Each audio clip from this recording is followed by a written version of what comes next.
Selamat sore, Ibu dan Bapak sekalian. Eh, Sorry, Kak. Semoga suara saya sudah terdengar ya. Terdengar. Baik.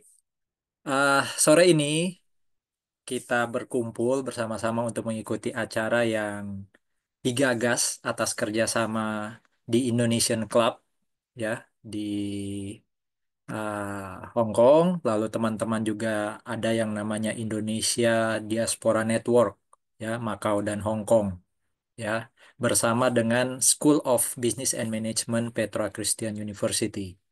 Nah, di SBMPCU ini ada Department of Accounting yang di dalamnya ada Tax Accounting dan juga International Trade and Finance. Ya, nah berdasarkan masukan dari ibu bapak yang ada di Hong Kong, maka acara hari ini kita adakan dengan tajuk ketentuan pajak bagi WNI di luar negeri dan pungutan bea cukai atas barang bawaan, kiriman maupun barang pindahan dari luar negeri. Saya ingin menyapa teman-teman yang saat ini ada di Hong Kong, ya, hampir hampir malam ya. Saya tadi agak salah ngitung waktu perbedaan waktu Surabaya dan Hong Kong ya. Juga ada beberapa teman akademisi ya, akademisi pajak maupun juga mahasiswa pajak yang juga ikut mungkin pengen sama-sama belajar. Nah, ya, sore ini dari 3 seri kegiatan, jadi ada 2 kali online webinar ya, hari ini dan minggu depan ya. Lalu nanti saya bersama Pak Dean akan langsung menemui teman-teman yang ada di Hong Kong ya, ditemani oleh eh, Pak Ristola Nainggolan, ya, beliau adalah konsul bea cukai yang ada di KJRI Hong Kong. Jadi acara ini juga didukung oleh KJRI Hong Kong, ya. Eh, di situ kita akan workshop, ya, sekaligus seminar dan juga simulasi atau pelatihan, ya. Jadi eh, ini acara besarnya, ya, karena kami yakin teman-teman yang ada di luar negeri, khususnya yang ada di Hong Kong, punya concern lah ya terkait dengan bea cukai maupun dengan pajak. Nah, khusus untuk online serial webinar pada hari ini kita akan mengangkat topik tentang pajak. Jadi harapannya minggu depan ibu bapak yang hadir di sini ya itu juga bisa hadir kembali karena minggu depan masih ada materi tentang bea cukai ya. Jadi undang teman-teman yang lain juga karena masih ada waktu nih ya untuk bisa segera bergabung maupun juga untuk hadir di minggu depan ya.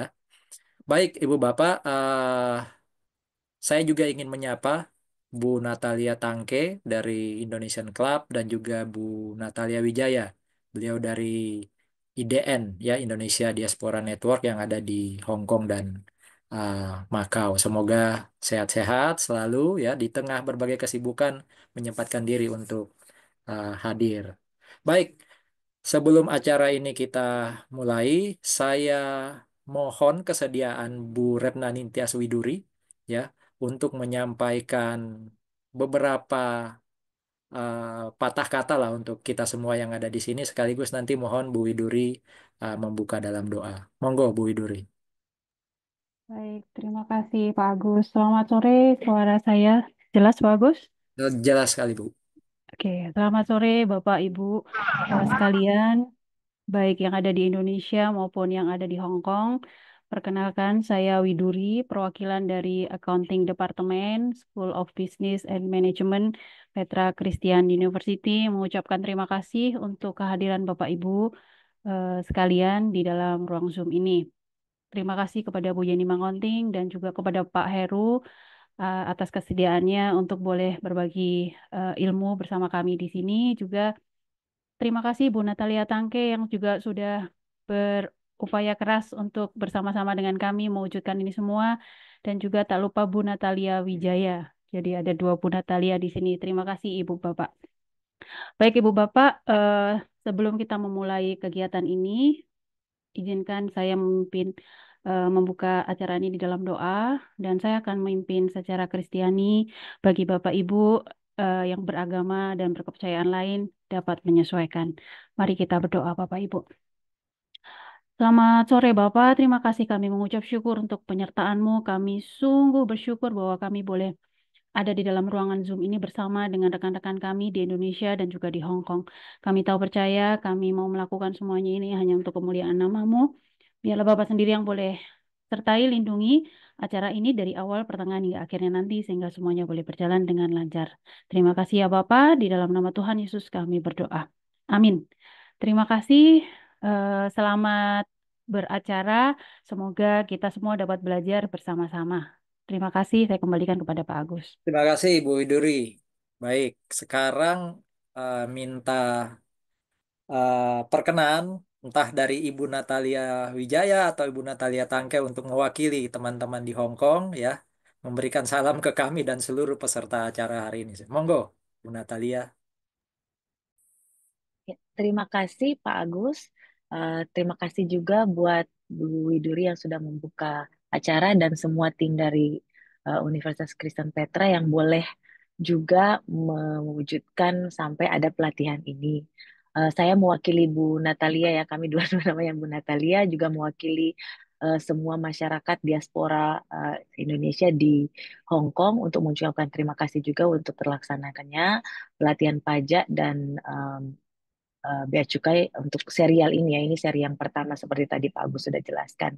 Sebenarnya tidak berpanjang, cuman em, Indonesia itu kenapa kita ada seperti ini karena kan kita ketahui bahwa di era globalisasi ini yang namanya migrasi itu sudah tidak terhindarkan ya Bapak Ibu, dan Indonesia sebagai salah satu negara dengan kekuatan kita adalah populasi kita karena kita keempat terbesar di dunia dan banyak sekali itu terbukti dari banyak pekerja migran Indonesia yang tersebar ke seluruh dunia termasuk di Hong Kong, dan memang sudah waktunya bahwa kita semua berkolaborasi untuk terus meningkatkan diri. Semua berarti orang bisa lihat bahwa orang Indonesia seperti apa, dan salah satunya ada yang perlu kita persiapkan adalah bagaimana kita sendiri apa namanya literasi ya Pak ya, meningkatkan literasi hukum, dan salah satu literasi hukum itu adalah hukum pajak dan bea cukai ya kalau nggak salah Bapak ya.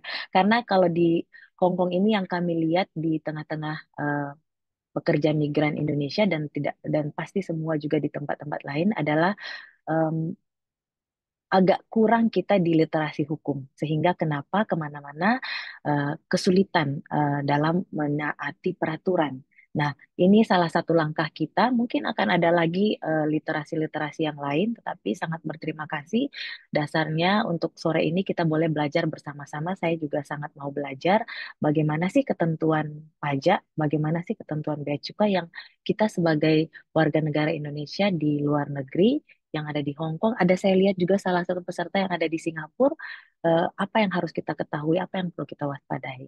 Nah, mari kita nikmati bersama serial pelitian ini yang kita mulai hari ini ya Pak Agus dan tim dari UK Petra, dan minggu-minggu selanjutnya, minggu bukan minggu selanjutnya ya, hari Jumat ini kita ada yang kedua, kemudian nanti yang offline pada minggu kedua di bulan November.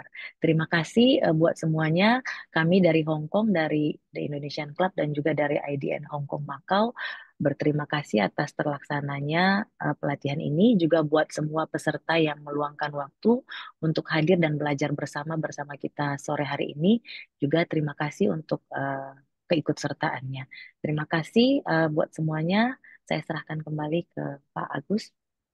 Baik, terima kasih Ibu Natalia Tangke. Jadi, Ibu Bapak, ini kenapa kami punya akses ke Hong Kong? Salah satunya karena Bu Natalia Tangke ini alumni kami, ya. Sempat bergabung juga sebagai pengajar, tapi karena eh, apa mengikuti suami ke Hong Kong, jadi saat ini terpisah. Tapi dengan kegiatan ini kami ketemu lagi. Terima kasih sekali lagi Bu Natalia Tangke dan juga Bu Natalia Wijaya. Baik, kita melangkah ke acara berikutnya, Ibu Bapak, ya. Sore ini sudah hadir dua pembicara, ya. Yang pertama Pak Heru Setiawan dan yang kedua Ibu Yeni Mangoting. Nah, untuk materi pertama nanti akan disampaikan oleh Pak Heru Setiawan, tapi perkenankan saya membacakan riwayat singkat, ya, dari Pak Heru Setiawan. Bisa dilihat di situ IG beliau, ya. Silakan segera add, ya, supaya bisa segera apa namanya berkomunikasi dengan beliau, ya. terakhir beliau adalah Master of Economic Science dari Universitas Airlangga, ya. Dan beliau juga ikut membantu di Petra dalam beberapa mata kuliah. Beliau ikut mengajar dan mengampu mata kuliah. Yang unik dari branding yang beliau tuliskan, beliau adalah praktisi sekaligus juga dari DJP, ya. Jadi ini praktisi dan DJP ini kombinasi maut ya untuk pajak. Mari kita sambut Pak Heru, dan saya minta tolong untuk Nicholas Dean bisa segera share materi beliau. Monggo Pak Heru, waktu saya serahkan ke Bapak. Oke, tes 1 2 3. Suara terdengar dengan jelas. Ya, clear Pak. Oke. Ya, selamat sore. Salam sejahtera untuk eh, kita semuanya. Bapak Ibu sekalian, tadi saya sudah diperkenalkan ya.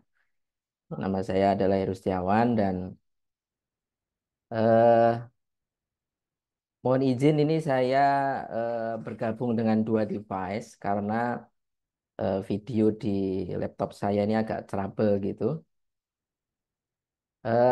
Sebelumnya yang saya hormati dari pihak Petra, ada Bapak Agustoli, ada Ibu Widuri, dan juga teman-teman yang tidak bisa saya sebutkan satu-satu.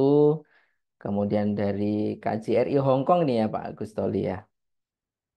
Dari teman-teman diaspora dan juga Indonesian Club yang ada di Hong Kong, Pak. Oke, Diaspora dan Indonesian Club yang ada di Hong Kong.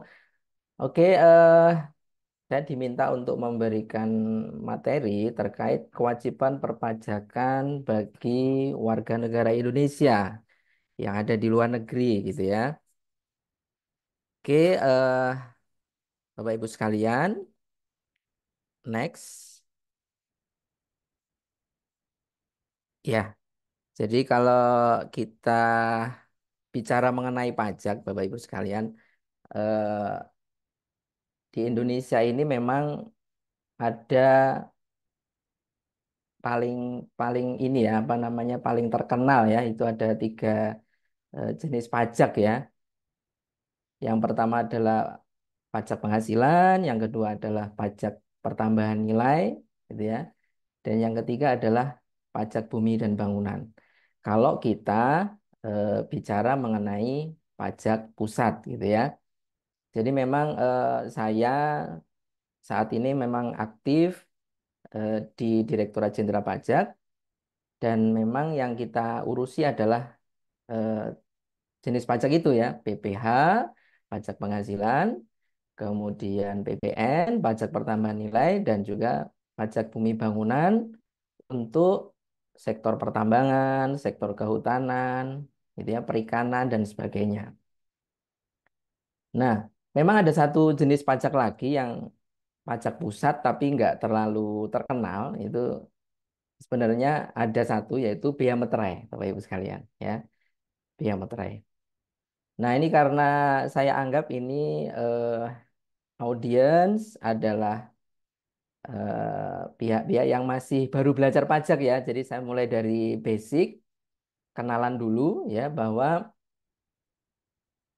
bahasan kita hari ini itu lebih kepada sisi pajak penghasilannya. Ya, jadi dari keempat jenis pajak tadi hari ini saya lebih dari sisi pajak penghasilannya, yang mana karena itu yang relate dengan WNI ya. Kalau PPN sih kayaknya kurang ya, kurang relate. Jadi kalau kita bicara pajak penghasilan di Indonesia itu subjek pajak itu dibagi menjadi 2 ya. Yang pertama adalah orang pribadi dan yang kedua adalah wajib pajak badan atau kita biasanya menyebut istilahnya itu wajib pajak ya. Tapi sebenarnya istilah wajib pajak itu muncul terlebih dahulu itu adalah subjek pajak ya. Jadi sebelum kata-kata wajib pajak disebut itu seharusnya kita sudah paham apa itu subjek pajak dan juga objek pajak gitu ya. Nah, subjek pajak orang pribadi dan juga badan ini itu ada 2 kategori. Ada subjek pajak orang pribadi dalam negeri, ada juga subjek pajak orang pribadi di luar negeri. Ya, begitu juga dengan badan ya, dia ada dua, dalam negeri dan luar negeri. Nah, subjek pajak ini gitu ya, baik orang pribadi maupun badan itu fungsinya itu adalah membayar pajak tentunya ya.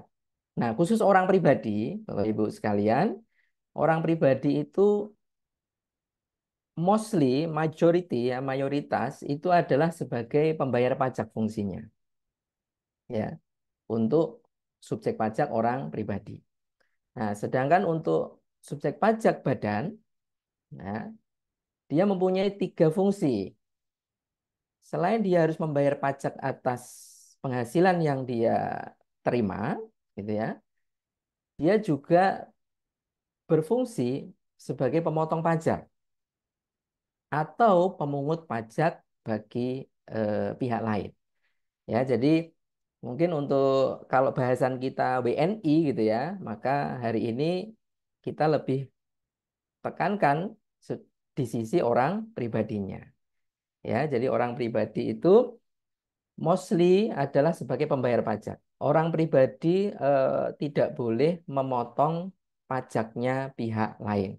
Nah, itu secara ketentuan di Undang-Undang Perpajakan Indonesia. Kecuali orang pribadi itu ditunjuk.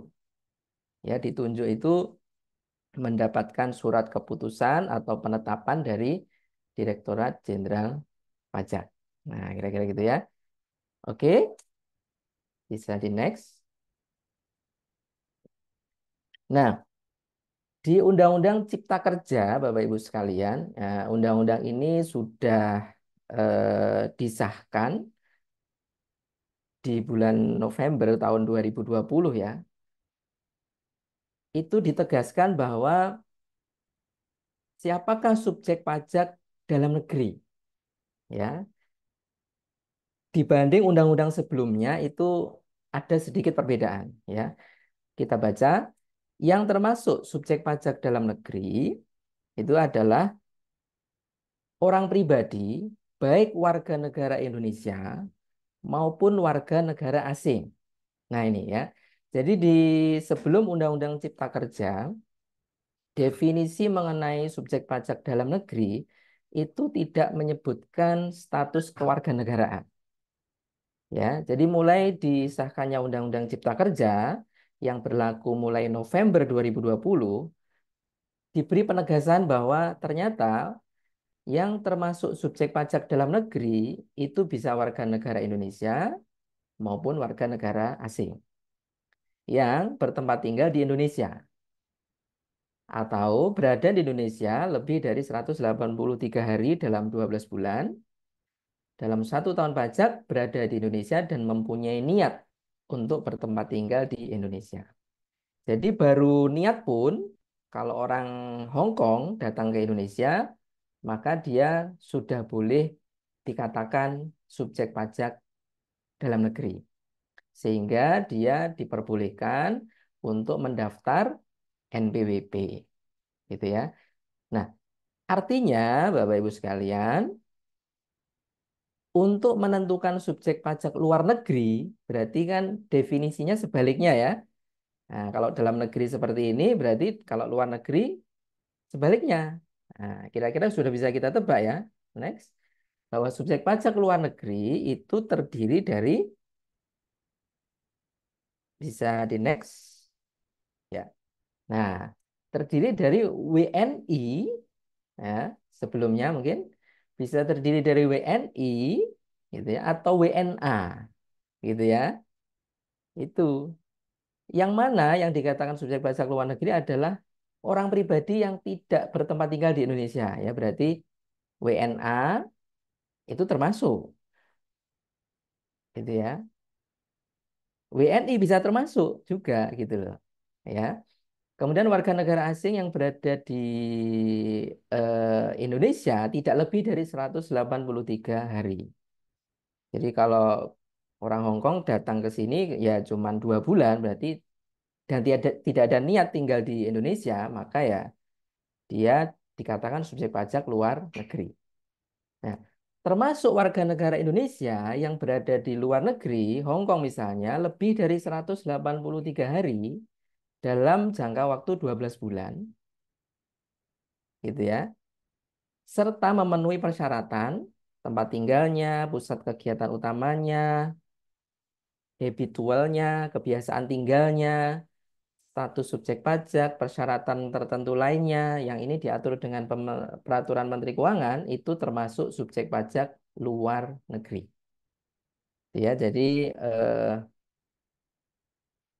Bapak Ibu sekalian yang tinggal di Hong Kong yang lebih dari 183 hari itu sudah termasuk kategori subjek pajak luar negeri.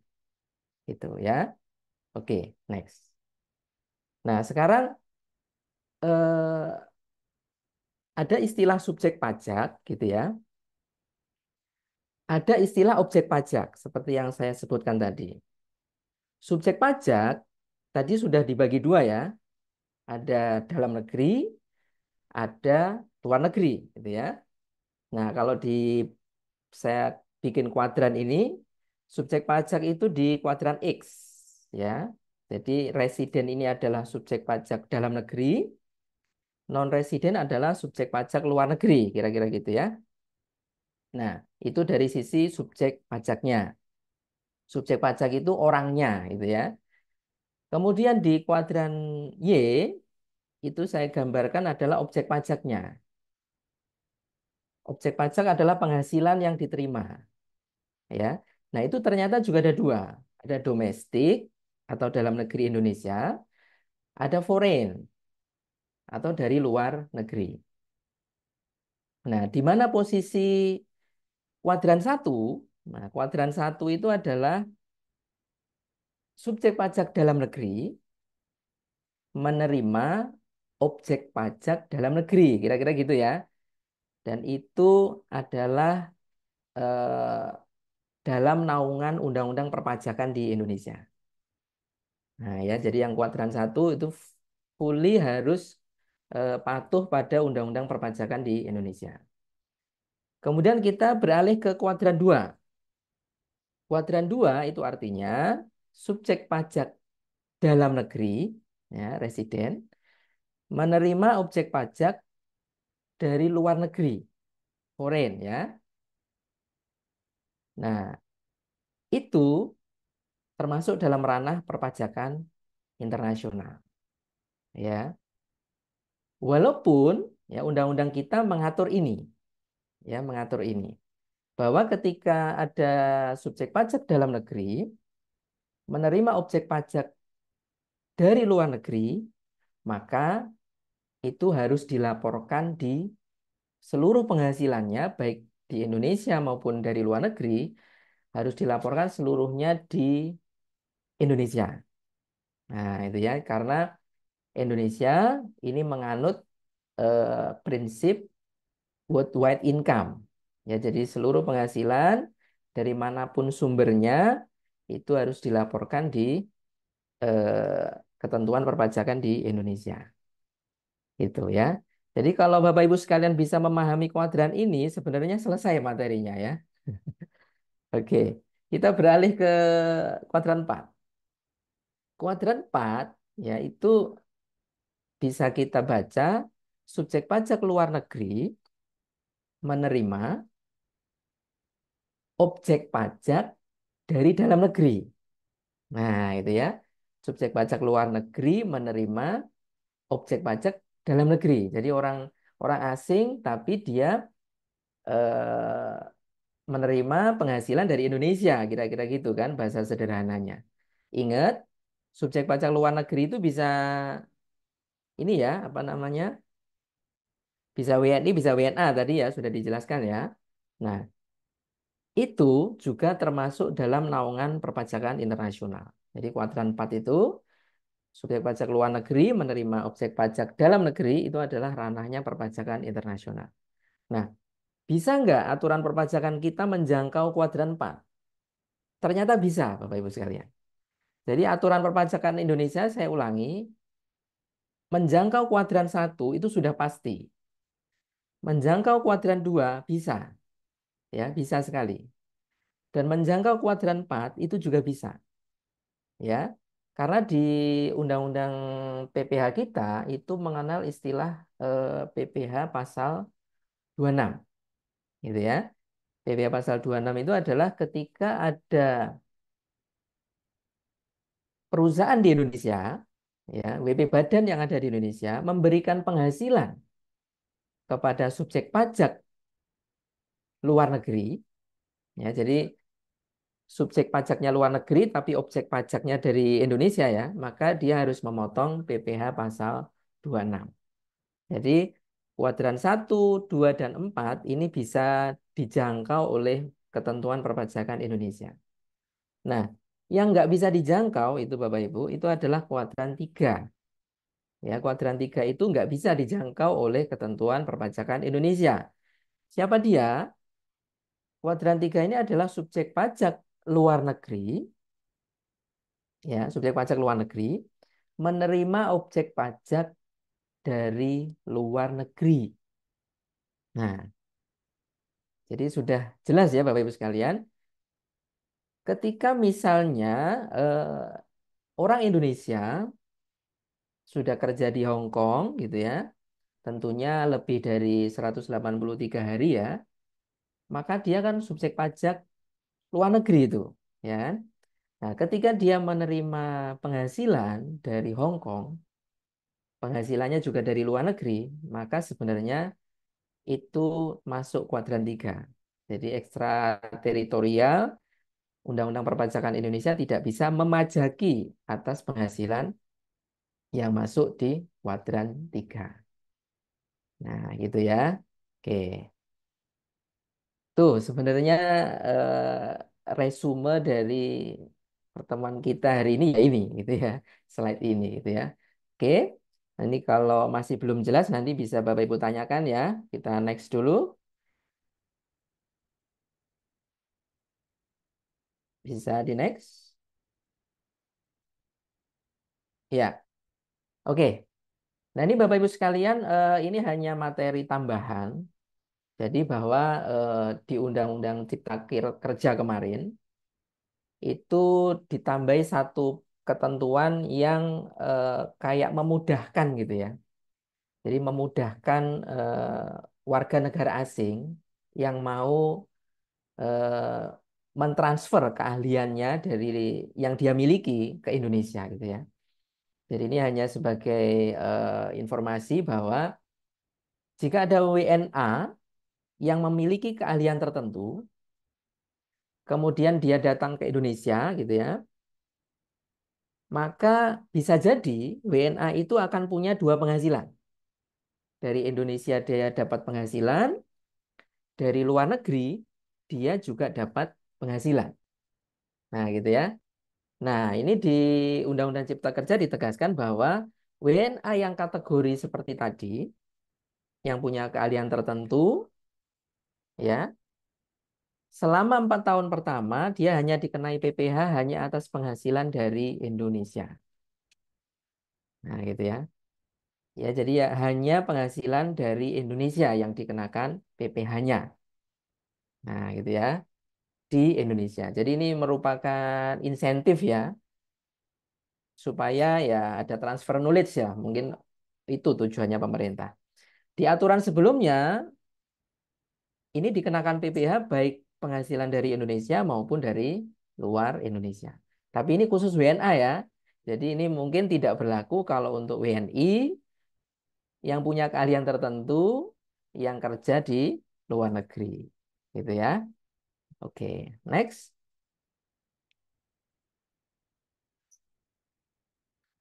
Ya, bisa di next. Nah, oke, selanjutnya saya kalau kita sudah memahami subjek pajak, maka selanjutnya kita bicara wajib pajak.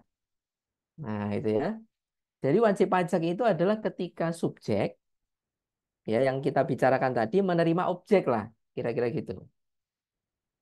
Nah, subjek pajak orang pribadi di Indonesia ya itu sudah ada sejak lahir. Ya, subjek pajak orang pribadi Indonesia itu sudah ada sejak lahir.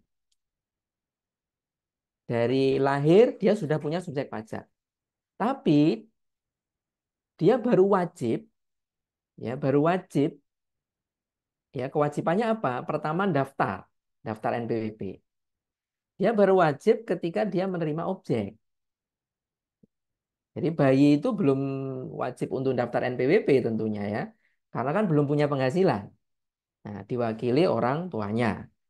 Nah, kewajiban sebagai orang pribadi itu dimulai dari daftar NPWP, kemudian menghitung pajaknya, kemudian membayar pajaknya, dan yang terakhir adalah lapor, ya, melaporkan apa yang sudah dibayar, apa yang sudah dihitung itu melalui satu formulir namanya surat pemberitahuan SPT tahunan.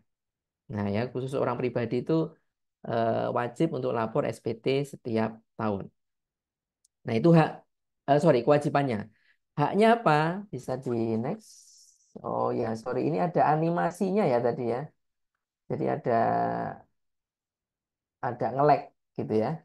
Nah, kewajibannya ya bayar pajak tadi ya secara sederhana. Haknya apa? Ya haknya tentunya mendapatkan konsultasi, kemudian mendapatkan penjelasan, kemudian juga mengajukan keberatan, mengajukan pengurangan sanksi, mengajukan banding dan sebagainya ya. Itu hak sebagai wajib pajak orang pribadi. Next. Ya, kewajiban yang pertama ya Bapak Ibu sekalian itu adalah mendaftar NPWP. Jadi Bapak Ibu yang ada di Hong Kong, coba dicek sudah punya NPWP atau belum. Nah, kalau belum, nah sekarang NPWP itu sudah digantikan ya perannya oleh NIK ya, nomor induk kependudukan. Tapi tidak serta-merta kalau kita punya KTP berarti otomatis kita punya NPWP ya, tidak seperti itu. Tetap NIK itu harus didaftarkan istilahnya atau diaktifkan di sistem perpajakan Indonesia. Itu bisa dilakukan secara online di alamat irek.pajak.go.id gitu ya. Oke, jadi silahkan dicek. Loh Pak, katanya tadi saya masuk kuadran 3. Berarti nggak perlu daftar NPWP dong. Nah, sebenarnya sih perlu ya karena Bapak Ibu sudah mendapatkan penghasilan ya. Tapi secara intinya kalau memang masuk full di kuadran 3 ya tidak usah membayar pajak di Indonesia, kira-kira gitu. Sederhananya seperti itu. Tapi NPWP saya sarankan tetap harus punya ya. Oke, next.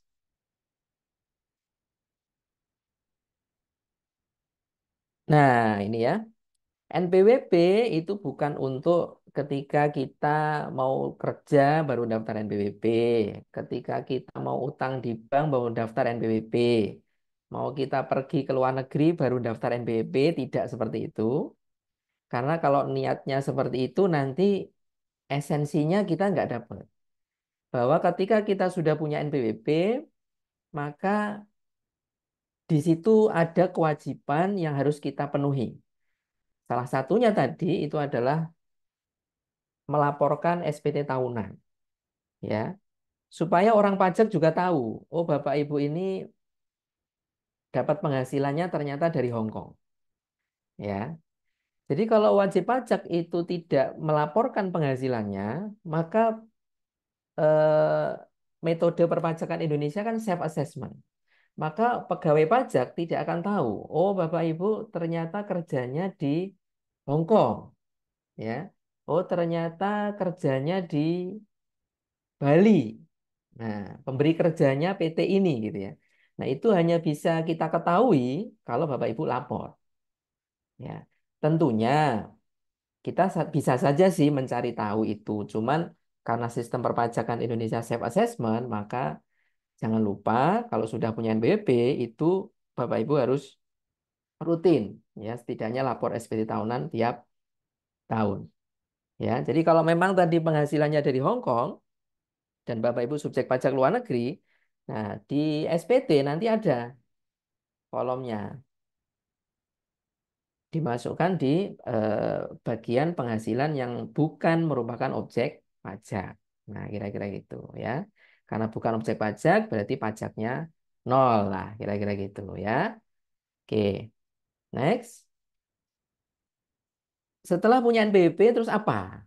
Nah, gitu ya. Setelah punya NPWP, ya tentunya bayar pajak. Ya, tentunya bayar pajak nih setelah punya NPWP. Nah, gimana cara kita membayar pajak? Kalau memang ada pajak yang harus kita bayar loh ya. Nah, di Undang-Undang Perpajakan Indonesia itu dibagi menjadi 3 kategori. Bagaimana cara menghitung pajak gitu ya. Jadi yang pertama untuk orang pribadi khususnya ya, itu adalah orang pribadi yang tidak punya usaha atau tidak punya pekerjaan bebas. Nah, itu bahasa di ketentuan perpajakan kita. Nah, contoh dari kriteria yang pertama ini itu adalah karyawan contohnya. Ya, contohnya karyawan paling gampang. Nah, itu cara cara ngitung pajaknya seperti apa? Cara ngitung pajaknya adalah jumlahkan semua gaji, honor, tunjangan atau penghasilan dengan nama atau dalam bentuk apapun selama 1 tahun. Ya, jadi penghasilan selama 1 tahun dijumlah, kemudian dikurangkan dengan PTKP, penghasilan tidak kena pajak, ya, kemudian menghasilkan penghasilan kena pajak, kemudian kalau ada sisa, ya, setelah dikurangi PTKP masih plus, maka dikalikan tarif pasal 17, tarifnya itu progresif ya dari 5%, 15%, 25% dan paling tinggi 35%. Gitu ya. Kemudian ketemu nanti pajaknya, setelah itu dikurangi pajak yang sudah pernah dibayar. Apakah kalau karyawan yang ada di Indonesia ya, itu biasanya dia sudah dipotong oleh kantor. Sehingga kalau karyawan yang kerja di Indonesia biasanya pajak terutangnya ini misalnya 5 juta, kredit pajaknya sudah dipotong dari kantor juga 5 juta. Nah, biasanya pajak yang harus dibayar untuk karyawan yang kerja di perusahaan Indonesia ya, itu nol. Pajak yang masih harus dibayarnya nihil. Nah, gitu ya. Tuh. Nah, kalau kerja di Hong Kong gimana? Ya, tentunya tidak dihitung seperti ini ya. Tadi karena kalau subjek pajak luar negeri menerima objek pajak dari luar negeri, itu kategorinya adalah penghasilan bukan objek pajak. Yang dihitung di sini adalah penghasilan yang termasuk objek pajak. Nah, gitu ya. Oke, next. Nah, gitu ya. Nah, kategori yang kedua, gitu ya. Kategori yang kedua adalah orang pribadi yang punya pekerjaan bebas. Nah, gitu ya. Kalau tadi tidak punya usaha, tidak punya pekerjaan bebas, kalau yang ini pekerjaan bebas. Apa bedanya? Kalau tadi punya pekerjaan, itu masuk yang kriteria 1. Tapi kalau punya pekerjaan bebas, itu kriterianya adalah di nomor 2. Nah, ini sebenarnya kriteria yang masuk pekerjaan bebas itu sudah dijelaskan di pasal 56 Peraturan Pemerintah Nomor 55 Tahun 2022, Bapak Ibu sekalian. Jadi yang masuk kategori di situ apa saja itu sudah disebut. Apakah di situ ada dokter, notaris gitu ya, kemudian artis, kemudian pengajar, gitu ya, kemudian eh, distributor MLM. Nah, di situ masuk di poin ini. Nah, saya kira kalau Bapak Ibu sebagai WNI yang bekerja di Hong Kong, saya kira mungkin tidak relate dengan pekerjaan bebas ini ya. Jadi ini sekali lagi contohnya tadi seperti dokter, notaris, konsultan dan sebagainya, gitu ya. Cara menghitungnya hampir sama, ya, hampir sama cara menghitungnya. Jadi semuanya dijumlahkan penghasilannya, penghasilan brutonya ya, penghasilan brutonya dijumlahkan semuanya, kemudian dicari penghasilan netonya, ya. Jadi kalau yang kriteria 1 tadi itu gaji yang didapat itu biasanya sudah neto semuanya. Tapi kalau pekerjaan bebas itu kita anggap itu penghasilannya bruto, baru kita cari netonya. Nah, netonya itu bisa dicari dengan dikurangkan dengan biaya atau bisa juga dipakai persentase tertentu ya, atau istilahnya di perpajakan itu adalah norma ya, norma. Jadi misalnya kayak dokter gitu ya. Dokter itu kalau di Surabaya normanya 50%. Jadi kalau dokter itu 1 tahun penghasilannya 1 miliar bruto ya, itu netonya adalah dikali 50%. Jadi 500 juta penghasilan netonya. Gitu ya. Oke. Dan seterusnya secara umum sama cara menghitungnya. Dikurangi PTKP, kemudian kalau masih plus dikalikan tarif pasal 17. Gitu ya. Kemudian yang terakhir, nah ini slide saya nanti sampai di sini aja Bapak Ibu sekalian ya, karena durasi gitu ya. Nanti kita bisa explore di pas tanya jawab. Jadi tadi saya ulangi kategori yang pertama orang pribadi ya, itu adalah tidak punya usaha dan tidak punya pekerjaan bebas. Kemudian yang kedua punya pekerjaan bebas gitu ya.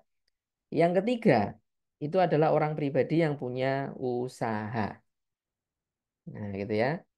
Usaha ini tentunya maknanya luas sekali ya. Usaha itu bisa eh, toko roti, kemudian toko baju, kemudian punya usaha salon, punya usaha catering dan sebagainya ya. Itu dikategorikan usaha, gitu ya. Nah, kalau usaha dan ini tentunya kita bicara usahanya di Indonesia ya, maka pajaknya adalah 0,5% kali omset bruto setiap bulan. Gitu ya.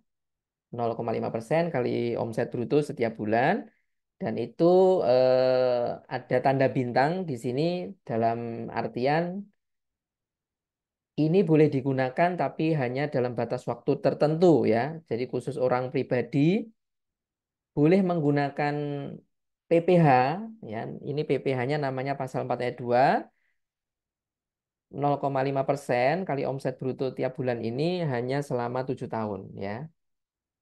Hanya selama 7 tahun. Nanti setelah tahun ke-8 atau gitu ya, atau kalau tidak 7 tahun atau ketika omsetnya melebihi 4,8 miliar. Nah itu dia tidak boleh lagi menggunakan PPh pasal 4 ayat 2 yang dikenal dengan istilah PPh final UMKM ini gitu ya. PPh final UMKM ini kalau sudah omsetnya lebih dari 4,8 miliar tidak boleh lagi digunakan. Gitu ya. Nah, 7 tahunnya dari kapan? 7 tahunnya itu dihitung dari tanggal terdaftar, sehingga bagi WP yang sudah terdaftar sejak tahun 2018, ya, itu tahun ini adalah tahun terakhir menggunakan PPh final UMKM. Ya, tahun depan harus beralih ke PPh yang mana? Ke PPh pasal 25 atau 29. Jadi, cara menghitungnya menjadi sama persis dengan yang nomor 2 tadi. Ya, yang kriteria pekerjaan bebas. Nah, gitu ya. Oke, itu cara menghitungnya kalau sudah omsetnya di atas 4,8 miliar atau sudah 7 tahun. Nah, kira-kira gitu ya. Oke, mungkin dari saya itu Bapak Ibu sekalian, harapan saya bisa dipahami apa yang saya sampaikan walaupun nanti ada tanya jawab. Kemudian untuk selanjutnya saya serahkan ke moderator atau mungkin langsung diteruskan oleh Ibu Yeni ya, Mang Onting. Baik, terima kasih Pak Heru. Ibu Bapak Oke. ada beberapa poin yang mungkin tolong diingat-ingat untuk nanti diserap ya karena materi juga sudah saya share ya. Pertama, pastikan apakah betul Ibu Bapak itu karena dari penjelasan tadi sementara kita simpulkan ya, Ibu Bapak itu non resident Ya, jadi walaupun ibu bapak itu WNI, tapi karena dari syarat-syarat tadi 183 hari, ya tidak berkedudukan di Indonesia dan semacamnya, tidak ada niat gitu ya. Ibu bapak itu non-resident, khusus untuk ibu bapak di Hong Kong ya, maksud saya yang mayoritas hari ini Ya. ikut ya. Nah, pertanyaannya sekarang ada di kuadran 1, 2 atau 3. Karena kalau 4 kan itu sudah di luar ya, ekstrateritorial istilahnya. Ya, jadi Oke. itu yang tolong juga apa? Dipahami. Oh iya, sambil apa saya merekap sebentar ya apa yang disampaikan oleh Pak Heru tadi. Monggo diisi ini. Nanti juga linknya saya tulis di link apa? Link chat ya. Jadi ini diisi daftar hadir untuk hari pertama karena permintaan dari teman-teman Hong Kong nanti akan ada sertifikat yang kami upayakan dalam bentuk sertifikat yang bukan hard copy ya supaya jauh lebih ramah lingkungan dan juga pengadaannya jauh lebih cepat dan praktis ya. Jadi itu tadi ya posisi sekarang sementara nanti sambil kita diskusi ya. Ibu bapak itu subjek pajak luar negeri walaupun WNI ya. Nah, sekarang dilihat objek pajak dalam hal ini penghasilan ya itu dari mana dapatnya?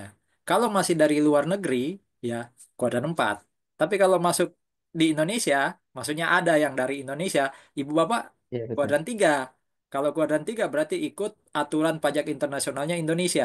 Nah, nanti itu kayak apa? Monggo praktek atau pengalaman ibu bapak juga disampaikan. Nah, yang pasti tadi saya dengar ya. Nah, ini DJP-nya muncul nih.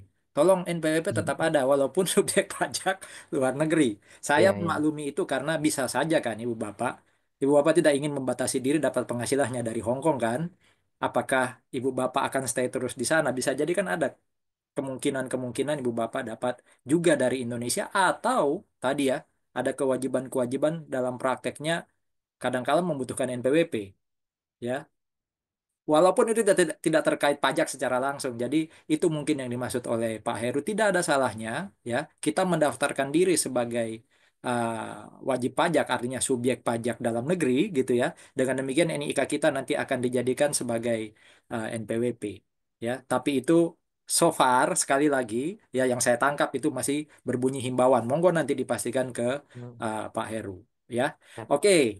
Nanti sekali lagi daftar hari ini saya share linknya di mana? Di uh, chat. Nah, berikutnya kita akan masuk ke pemateri berikutnya yaitu dari Dr. Yeni Mangoting, Ibu Yeni Mangoting. Beliau itu saat ini adalah pimpinan kami ya di Tax Accounting Program. Jadi kalau tadi saya sampaikan sebenarnya kegiatan ini di-endorse oleh 2 jurusan ya di SBMPCU, satu Tax Accounting, satunya International Trade and Finance yang minggu depan ya itu akan punya panggung ya Bu Elisa, Bu Widuri dan teman-teman ya soal bea cukai. Jadi lengkap sebenarnya di SBM ini, ada pajak, ada bea cukai gitu ya. Monggo kalau ada kolega-kolega yang tertarik dengan dua disiplin ilmu ini, udah arahkan aja ke Petra gitu ya. Pasti lengkap nanti pengetahuannya. Nah, Bu Yeni adalah posisi terakhir ya secara akademik doktor dari UB ya Universitas Brawijaya. Teman-teman ini kalau lihat statistik, kalau semoga saya nggak salah ya, kebanyakan warga negara Indonesia yang bekerja di luar negeri itu ya utamanya teman-teman PMI ada banyak di Hong Kong. Bisa dibilang top top 5 atau bahkan terbanyak plus teman-teman yang ada di Hong Kong itu kata Bu Natalia itu mayoritas dari Jawa Timur. Jadi pasti punya keterikatan dengan Jawa Timur atau Surabaya dan pasti pernah dengar Brawijaya juga pasti pernah dengar Petra. Baik, untuk kesempatan berikutnya, oh ya, nanti singgah ya di IG ini ya, judulnya itu tax.pcu, nama akunnya ya. Itu IG-nya Tax Accounting Program ya untuk bisa ngintip-ngintip apa aja kegiatan yang dilakukan oleh timnya Bu Yeni, kami-kami yang ada di sini. Waktu dan kesempatan berikutnya saya serahkan ke Bu Yeni, tolong Nicholas Dean, slide Bu Yeni dipersiapkan. Monggo Bu Yeni.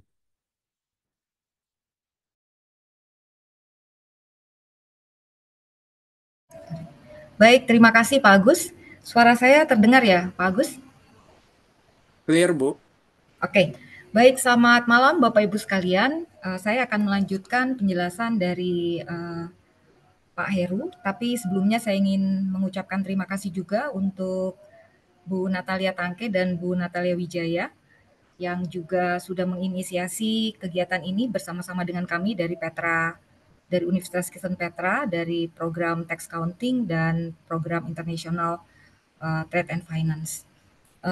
Mungkin tidak banyak yang akan saya share karena ada beberapa hal yang sebenarnya sudah dijelaskan dengan baik oleh Pak Heru, tapi ada beberapa hal yang mungkin dari aspek pajak internasional yang akan saya berikan penekanan sehingga pada malam hari ini kita mendapatkan satu pemahaman yang komprehensif sebenarnya bagaimana sih perlakuan pajak untuk warga negara Indonesia yang berada di luar Indonesia atau berada di luar negeri lebih dari 183 hari.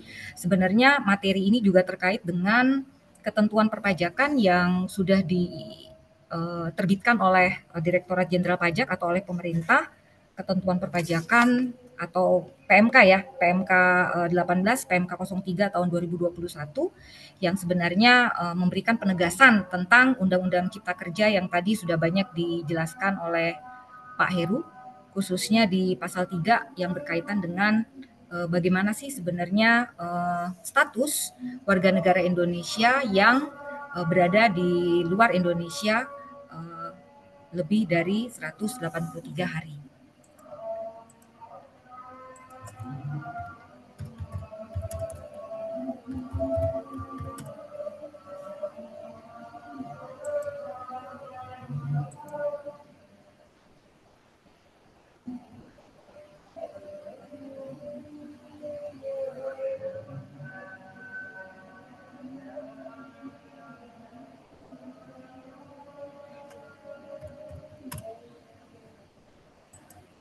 Oke, baik.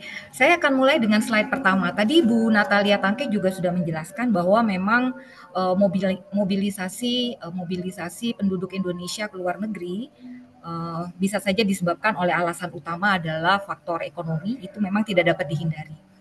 Tetapi Bapak Ibu sekalian, ada konsekuensi ketika warga negara Indonesia kemudian bermigrasi ke luar negeri dan kemudian mendapatkan penghasilan di negara tersebut. Secara pajak sebenarnya jadi istilahnya aspek pajak internasional untuk warga negara Indonesia yang bekerja di luar negeri itu ada risiko sebenarnya. Risikonya itu terkait dengan timbulnya pemajakan ganda. Jadi kalau Bapak Ibu pasti cukup familiar dengan istilah yang kita sebut dengan tax treaty atau perjanjian penghindaran pajak berganda. Jadi P3B yang biasanya kita singkat dengan P3B. Jadi P3B ini atau tax treaty ini sebenarnya perjanjian yang diatur oleh dua negara. Jadi misalnya Indonesia dan Hong Kong, Indonesia dan Singapura. Jadi P3B itu sebenarnya mengatur bagaimana hak pemajakan atas warga negara Indonesia yang berada di luar negeri atau sebaliknya warga negara asing yang berada di Indonesia. Jadi ketentuan tax treaty itu nanti mengikat sifatnya. Jadi dia akan menjadi referensi utama di luar yang undang-undang domestik. Jadi dia sifatnya lex spesialis. Nah, Bapak Ibu sekalian, jadi WNI yang memperoleh penghasilan di luar negeri itu berpotensi terkena pajak di dua yurisdiksi berbeda.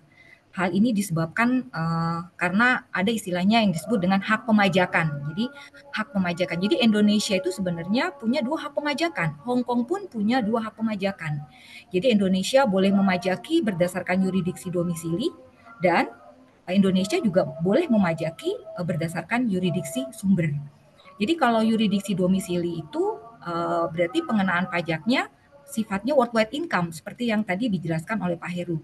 Biasanya yurisdiksi domisili ini dikenakan atas wajib pajak dengan kriteria wajib pajak dalam negeri. Ya, artinya secara domisili memang dia berada di Indonesia lebih dari 183 hari dan seterusnya. Kemudian yurisdiksi sumber itu terkait dengan hak pemajakan karena penghasilan itu timbul di Indonesia. Jadi Indonesia ini dianggap sebagai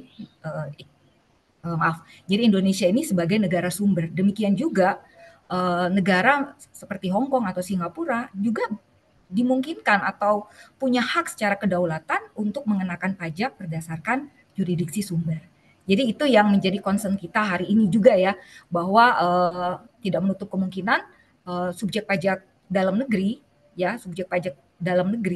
itu akan dikenakan pajak berdasarkan dua sumber itu. Jadi kalau punya penghasilan dari luar negeri berarti negara tempat penghasilan itu berada punya hak sebagai negara sumber, sedangkan Indonesia karena si subjek pajak itu berada di Indonesia punya hak sebagai negara domisili. Akhirnya nih timbul yang namanya konflik atau pajak berganda. Nah, itu nanti yang akan diselesaikan lewat tax treaty.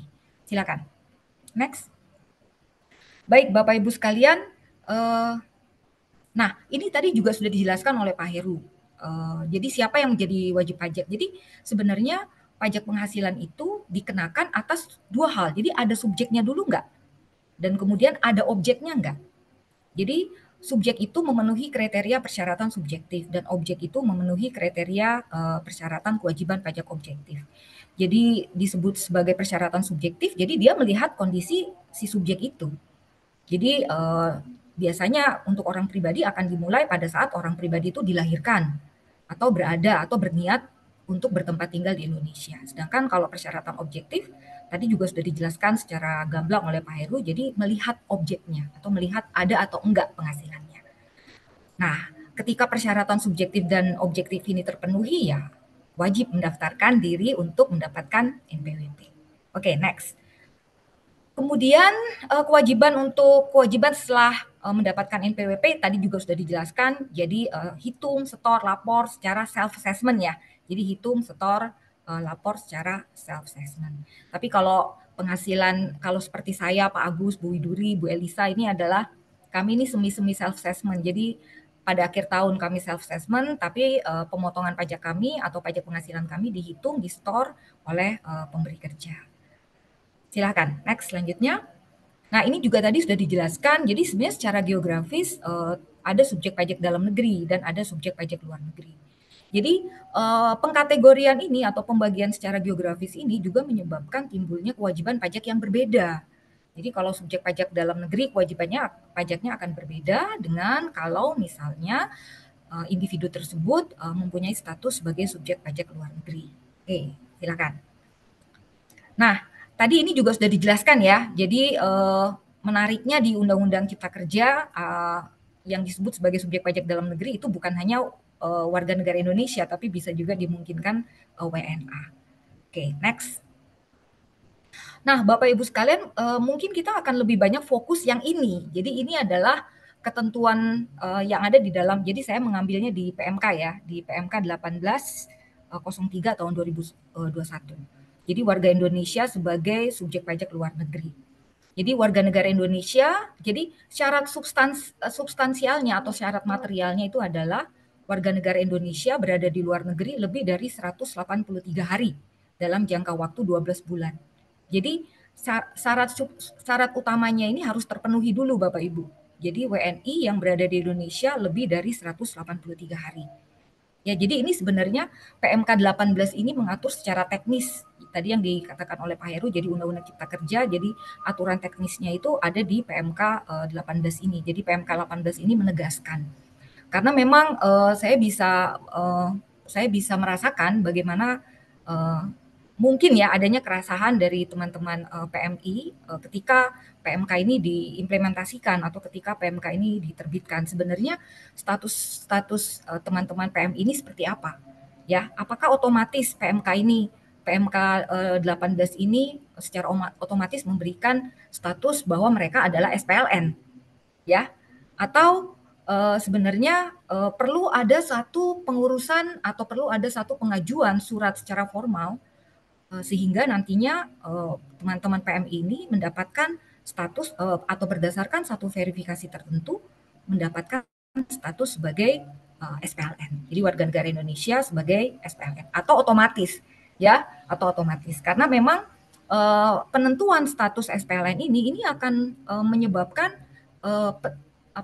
kewajiban perpajakan yang akan mengikuti. Jadi misalnya kalau nanti sudah SPLN apakah tetap harus melaporkan SPT. Seperti itu ya Bapak Ibu sekalian, karena kalau dia SPLN seharusnya memang tidak punya lagi kewajiban untuk melakukan pelaporan pajak tahunan. Seperti itu. Oke, nanti kita lihat lebih lanjut. Jadi syarat utamanya itu adalah teman-teman PMI ini harus berada di luar negeri lebih dari 183 hari dalam jangka waktu 12 bulan. Nah, jadi syarat itu dulu. Jadi sebenarnya nanti kita lihat ya, nanti mungkin juga Pak Heru bisa sharing. Jadi kalau kita melihat ketentuan di PMK ini, jadi sebenarnya ketentuan PMK ini adalah ketentuan yang secara formal mengatur bagaimana sih sebenarnya teman-teman PMI ini mendapatkan SK, SPLN. Jadi mendapatkan SK, SPLN. Jadi apa sih yang harus dipenuhi?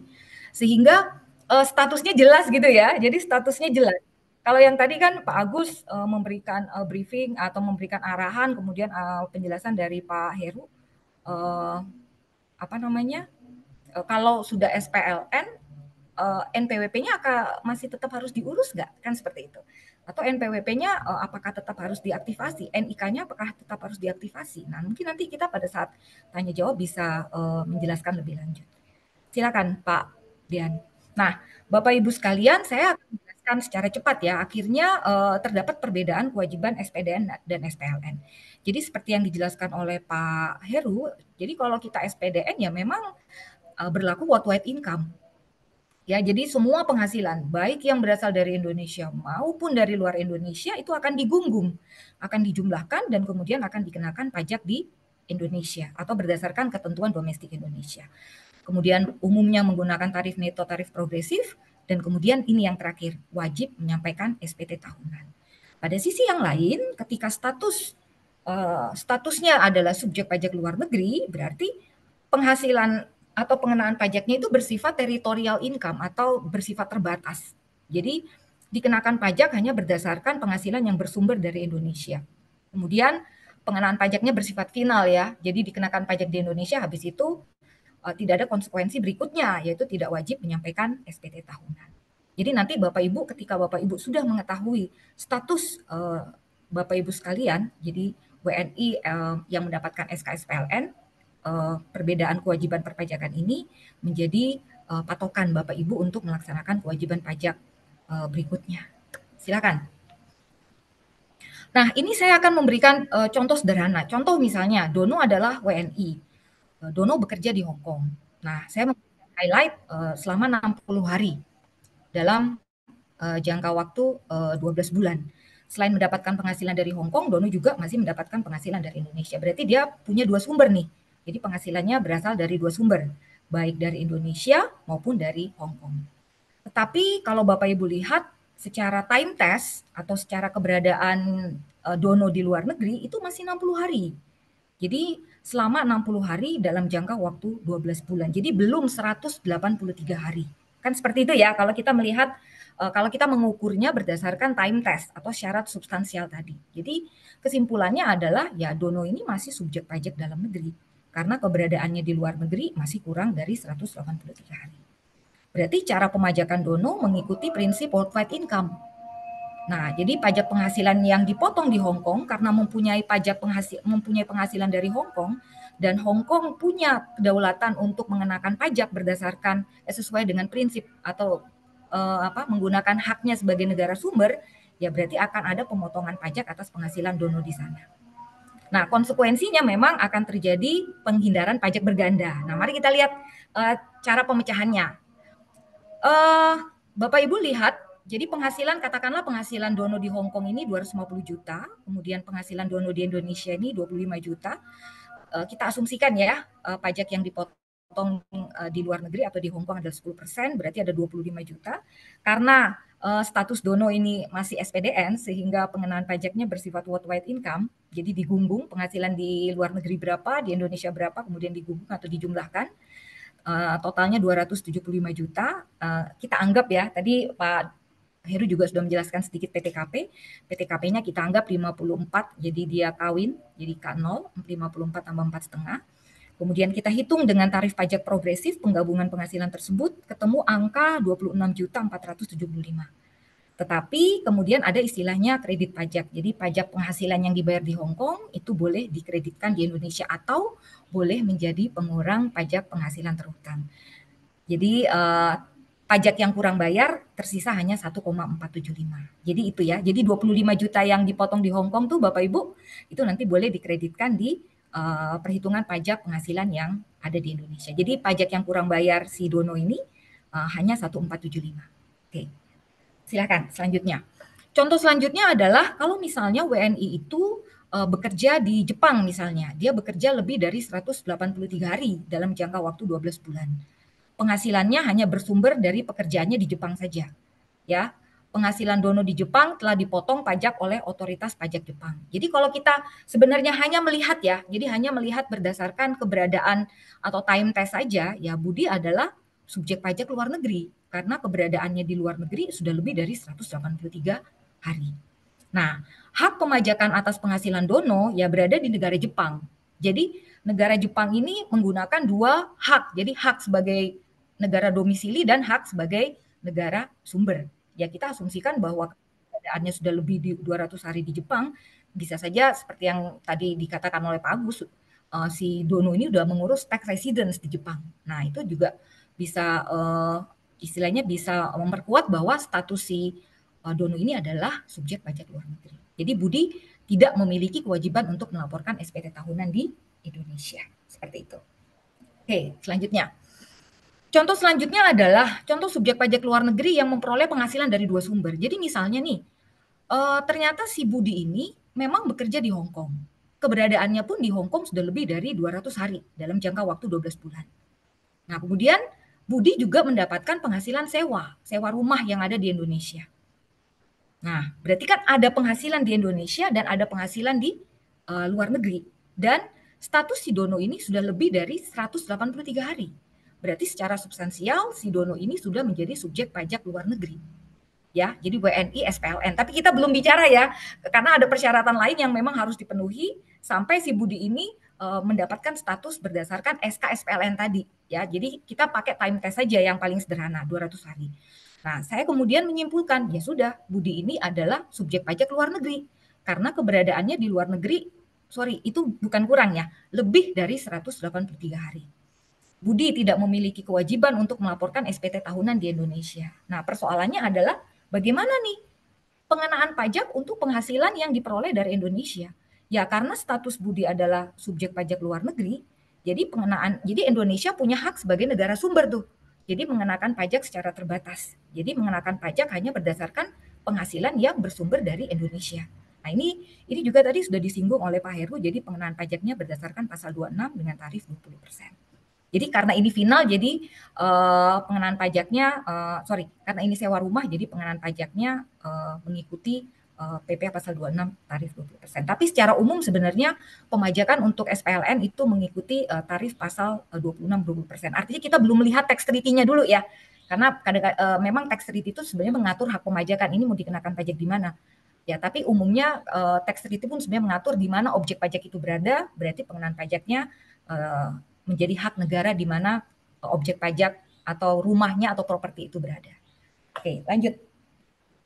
Bapak Ibu sekalian, mungkin nanti karena keterbatasan waktu ya, ada beberapa hal yang mungkin akan saya skip. Nah, ini tadi Bapak Ibu yang akan menjadi inti dari PMK 18 ya PMK 03 2021 terkait dengan syarat formal untuk mendapatkan SK-SPLN ya, WNI yang mendapatkan SK-SPLN.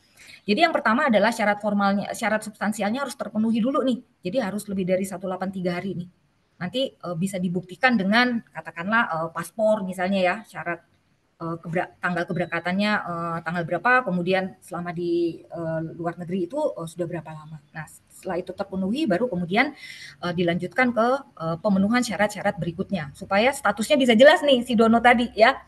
Meskipun udah di luar negeri 183, tapi kan statusnya berdasarkan PMK 18 ini belum terpenuhi nih. Nah, syarat berikutnya adalah jadi 1, 2, 3, 4, 5. 4, 5 ini syarat wajib. 1, 2, 3 ini syarat berjenjang. Jadi setelah syarat pertama itu terpenuhi yang 183, Bapak Ibu harus masuk ke syarat berikutnya, yaitu bertempat tinggal secara permanen. Jadi ini harus secara permanen ya Bapak Ibu. Tapi permanen itu sebenarnya boleh sewa gitu ya. Jadi boleh sewa, tidak harus misalnya memiliki. Jadi boleh sewa kok, ya. Jadi dikuasai atau dapat digunakan setiap saat, dimiliki, disewa atau tersedia untuk digunakan. Tapi tidak untuk staycation ya Bapak Ibu ya. Jadi bukan untuk tempat persinggahan. Jadi itu tidak memenuhi kata ya, permanen. Tapi misalnya nih, ternyata Bapak Ibu di Indonesia punya, di Hong Kong juga punya. Nah, berlaku syarat kedua. Jadi berlaku syarat kedua yang apakah pusat kegiatan utamanya ada di mana nih? Ada di Indonesia kah atau ada di Hong Kong? Nah, ternyata dua-duanya punya. Jadi kalau dua-duanya punya, turun lagi ke syarat ketiga. Jadi harus dilihat habitual about-nya atau kesehariannya bagaimana. Ya, jadi 1, 2, 3 itu adalah syarat yang kalau satu tidak terpenuhi turun ke dua, dua tidak terpenuhi turun ke tiga. Nah, 4 dan 5 ini adalah syarat wajib Bapak Ibu. Jadi Bapak Ibu harus memenuhi syarat ini. Jadi menjadi subjek pajak dalam negeri negara yang bersangkutan ya, atau persyaratan tertentu lainnya. Jadi kalau nomor 4 Bapak Ibu harus dapat istilahnya SKD dulu nih, surat keterangan domisili dulu, atau tax residence di negara Hong Kong atau tax residence di sebuah negara.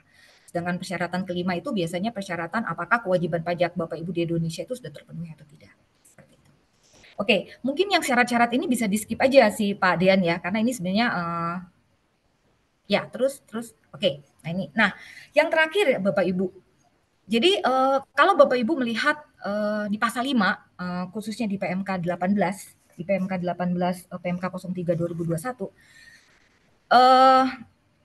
ada yang disebutkan NPWP NPWP non efektif atau NPWP-nya ditidurkan gitu ya, atau NPWP-nya dinonaktifkan. Jadi ketika saya membaca PMK 18 PMK 18 ini sebenarnya ada dua yang diatur di situ Bapak Ibu. Jadi misalnya pertama nih, misalnya kalau Bapak Ibu atau katakanlah si Dono tadi ya, si Dono tadi ini udah berniat nih, udah berniat untuk tinggal di luar negeri dalam jangka waktu yang lama atau dalam jangka waktu yang lebih 183 hari. Nah, dibuktikan dengan kontrak dulu kan, kontrak kerja misalnya. Jadi kontrak kerja itu pasti akan menjelaskan nih berapa lama sih si Dono ini akan berada di luar negeri. Kalau memang kontrak kerja itu menyatakan bahwa si Dono ini akan berada di luar negeri lebih dari 183 hari, ya sudah, berarti dia bisa ngurus NPWP NE dulu Bapak Ibu, non efektif dulu. Jadi menonaktifkan atau menidurkan NPWP-nya. Jadi NPWP-nya di NE dulu, itu bisa diurus dulu. Tapi apakah Dono bisa langsung mengurus SKS PLN yang diatur secara teknis diatur di PMK 18? Ya nggak bisa. Kenapa? Karena PMK 18 ini mengatur harus 183 dulu. Harus lewat 183 dulu. Ya, baru bisa meneruskan ke persyaratan selanjutnya. Jadi ini dua hal yang berbeda ya Bapak Ibu. Nanti mungkin pada chat Q&A bisa muncul. Berarti kalau saya WPNE, apakah saya SPLN? Kalau menurut saya belum. Kalau WPNE, karena belum 183. Tapi udah ada niat, ya udah mengajukan aja dulu untuk menidurkan NPWP-nya, menonaktifkan NPWP. Tapi menurut saya dia masih SPDN. Cuma tidak punya kewajiban untuk melaporkan SPT tahunan. Nah, gimana caranya? Katakanlah ya, saya mau bebas nih dari pelaporan SPT tahunan. Mohon maaf ya Pak Heru ya, saya mau bebas nih dari pelaporan SPT tahunan. Ya sudah, urus aja dulu mengurus SK SPLN, tapi dengan catatan harus memenuhi 183, harus lewat 183 hari dulu berada di luar Indonesia. Baik, saya kira cukup ya Pak Agus, supaya kita bisa Q&A ya. Saya kira materi saya dan materi saya bisa melengkapi materi yang diberikan oleh Pak Heru sebelumnya. Terima kasih Bapak Ibu sekalian, saya kembalikan ke Pak Agus sebagai moderator. Baik, terima kasih Bu Yeni. Jadi Ibu Bapak, ada beberapa istilah atau term tadi yang saya tangkap dan coba saya rekap, ya. Jadi menegaskan apa yang disampaikan oleh Pak Heru juga tadi, saya bisa sedikit menyimpulkan kalau Ibu Bapak sekarang ada di Hong Kong, ya WNI yang ada di Hong Kong, lalu sudah sempat punya NPWP, bisa jadi kan seperti itu ya. Maka pilihannya tadi hampir di akhir, hampir jadi punchline tadi dikatakan eh, ada dua cara, ya, ada dua cara yang mengajukan untuk dianggap sebagai subjek pajak luar negeri, ya. Dengan demikian bisa jadi NPWP-nya kemudian hilang, ya, karena subjek pajak luar negeri kan jadi tidak punya kewajiban untuk punya NPWP, ya, atau NIK-nya tidak harus jadi NPWP, atau ibu bapak bisa ajukan non efektif, ya. Jadi NPWP-nya tetap ada, tapi itu non efektif, ya. Atau ya dimungkinkan kalau ibu bapak itu ada di luar negeri, lalu belum pernah punya NPWP, ya pilihannya adalah kalau ibu bapak tetap dengan kondisi sekarang di mana NIK ibu bapak itu belum dianggap sebagai NPWP, maka kalau ada penghasilan yang ibu bapak dapat dari Indonesia itu dipotong pajak lebih tinggi, ya, dibandingkan kalau dapat penghasilan kalau saya dapat penghasilan yang sama karena saya kan subjek pajak dalam negeri. Ya, jadi pilihannya adalah mau dikenakan pajak lebih tinggi atau direpotkan dengan aktivitas-aktivitas administrasi lain kayak harus masukin SPT dan semacamnya. Karena kalau jadi wajib pajak dalam negeri atau subjek pajak dalam negeri harus punya NPWP dan masukkan SPT. Jadi trade off atau pilihannya ada di sana. Itu mungkin yang bisa saya simpulkan dari yang tadi disampaikan oleh Bu Yeni. Nah, sekarang kita masuk ke apa? Ke tanya jawab ya.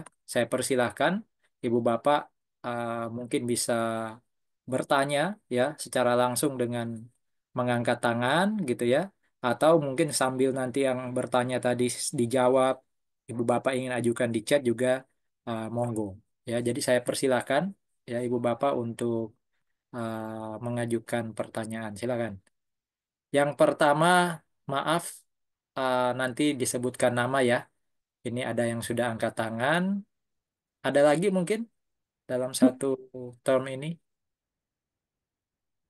Saya tidak bisa membaca namanya karena Oke, karakternya bukan karakter Indonesia. Monggo mungkin mulai aja ya. oke, Silakan perkenalkan saya dulu. mulai. Selamat malam. Nama saya Edwin. Pak Edwin. Saya juga alumni Petra tahun 2007 dulu. Nah, Oke. sekarang Sekarang di ini Hong Kong? sekarang saya di Taiwan kerja. Oke. Ya, Oke, silakan Pak Edwin. sekarang ini status NPWP-nya sekarang sudah SPLN dan NE, ya kan? Nah, ketika nanti misal suatu saat saya ingin kembali ke Indo mau beli aset, itu apa yang harus dilakukan? Karena kalau sudah NE dan SPLN kan tidak perlu lapor SPT, tapi kan uangnya tiba-tiba banyak muncul di Indonesia. Nah, itu apa yang harus dilakukan? Terus sebetulnya ada 4 pertanyaan sih. Ini mau gimana? Dijawab satu persatu atau? Silakan langsung aja. Nanti mungkin sambil Bu Yeni Oke, atau Pak Heru nanti diskusi untuk siapa yang menjawab. Monggo dilanjut. oke. Pertanyaan kedua, ini untuk adik saya. Adik saya itu dulu lulusan Petra juga. Cuman dia nggak punya NPWP langsung ke Taiwan dan sekarang sudah bekerja. Nah, pertanyaan akhirnya sama. Gimana kalau nanti misalnya dia mau beli aset di Indonesia? Oke. Oke, terus nomor 3, kan saya sudah ditetapkan sebagai NE dan SPLN. Ya. Apakah masih ada kewajiban perpajakan yang harus dilakukan? Karena tadi Bu Yeni sama AR di Telegram itu bilang nggak perlu lapor SPT tahunan kan. Tapi Pak Heru tadi sepertinya bilang masih tetap harus lapor SPT tahunan. Jadi Atau apakah ada, sudah SPLN dan NE, apakah masih ada kewajiban pajak lain gitu ya? iya, selain SPT tahunan gitu. Oke. Oke, yang terakhir, ini pertanyaan terakhir. Saat ini saya ini juga persero pasif di CV yang terdaftar di Indonesia. Persero pasif. Iya, Baik. pasif bukan aktif. Ya. Nah, tapi sekarang kan CV-nya masih belum memperoleh laba, jadi tidak ada pembagian keuntungan. Nah, jikalau nanti di kedepannya ada pembagian laba, itu pajaknya yang tadi Bu Yeni jelaskan 20% PPh 26 atau pajak dividen 10%, karena kan ini badan keuntungannya gitu. Oke, itu saja. Cuman terus tambahan sedikit, tadi kan Bu Yeni bilang kalau mau jadi NE ndak harus ndak tentu SPLN. Cuman beberapa bulan lalu waktu saya daftar jadi SPLN dan NE itu kata orang KPP harus urutannya jadi SPLN dulu baru bisa ngajukan NE. Nggak bisa NE tanpa SPLN. Begitu. Baik. Oke, itu saja. Terima kasih, Pak Ya. Edwin. Eh, sebentar, Ibu Natali ya. Jadi saya rekap dulu, Bu Yeni dan Pak Heru. Yang pertama, beliau ini SPLN dan NE. Bagaimana kalau ingin beli aset di Indonesia? Ya, terutama yang ada kaitan dengan pajak. Adik beliau tidak punya NPWP, sudah kadung di luar negeri, gitu ya. Sama, ya. Apakah ada rentetan pajaknya kalau ingin beli aset di Indonesia? Lalu masih ada kewajiban pajak lain nggak sih kalau sudah SPLN dan NE? Kemudian pembagian keuntungan dari CV di Indonesia itu bagaimana perlakuannya? Kalau CV sudah pasti Pak Edwin dipotong tarif PPh badan ya, CV-nya. Nanti selisihnya net income-nya itu yang kemudian jadi pertanyaan ketika itu diperoleh oleh Pak Edwin yang SPLN dan NE, apakah PPh 26-20% atau dianggap Dividen, pajak dividen pembagian 10% atau keuntungan? Oke. mungkin yang lain. Ya. Ya, nanti mungkin Pak Heru atau Bu Yeni bisa apa namanya membantu. Kalau pertanyaan kelima nanti mungkin ketika semua ini sudah terjawab. Monggo Pak Heru atau Bu Yeni, saya persilakan. Mungkin saya dulu Pak Heru yang gampang ya, nanti Pak Heru yang susah gitu ya. Pak Edwin Oke, ya, oke. ya Pak Edwin, Ya, sebenarnya betul. tadi saya memberikan dua kondisi Pak. Jadi SPLN-nya terpenuhi dulu, baru NE-nya terpenuhi, bisa diajukan. Tapi dalam kondisi begini Pak, kalau di Bapak perhatikan yang di PMK 18 itu, kalau punya niat, jadi baru punya niat nih Pak, tapi dibuktikan dengan, jadi Bapak harus membuktikan dulu bahwa memang ada kontrak kerja yang menyatakan bahwa keberadaan Bapak itu di luar negeri akan lebih dari 183, tapi secara fakta belum nih Pak ya. Nah itu Bapak ngajuin NE aja gitu loh. Tapi kalau misalnya sudah lebih dari 183, berarti Bapak udah bisa mengajukan pemenuhan SK SPLN. Nah setelah itu baru Bapak ngurus NE-nya. Jadi gitu Pak. Jadi saya menegaskannya gitu. Jadi bukan NE diurus dulu baru SPLN enggak. Jadi ada dua kondisi yang berbeda. Yang satu belum 183 tapi punya niat berdasarkan kontrak kerja dan sebagainya. Kalau yang satunya lagi udah 183, nah uruslah SKSPLN ya untuk WNI, tapi nanti baru ngurus penonefektifan. Seperti itu, Pak Edwin. Semoga menjawab ya untuk yang pertanyaan yang itu. Yang lain saya berbagi dengan Pak Heru. Monggo Pak Heru, nanti saya bisa menimpali. Silakan. Sorry, nggak lewat Pak Agus. sorry. Monggo Pak Heru.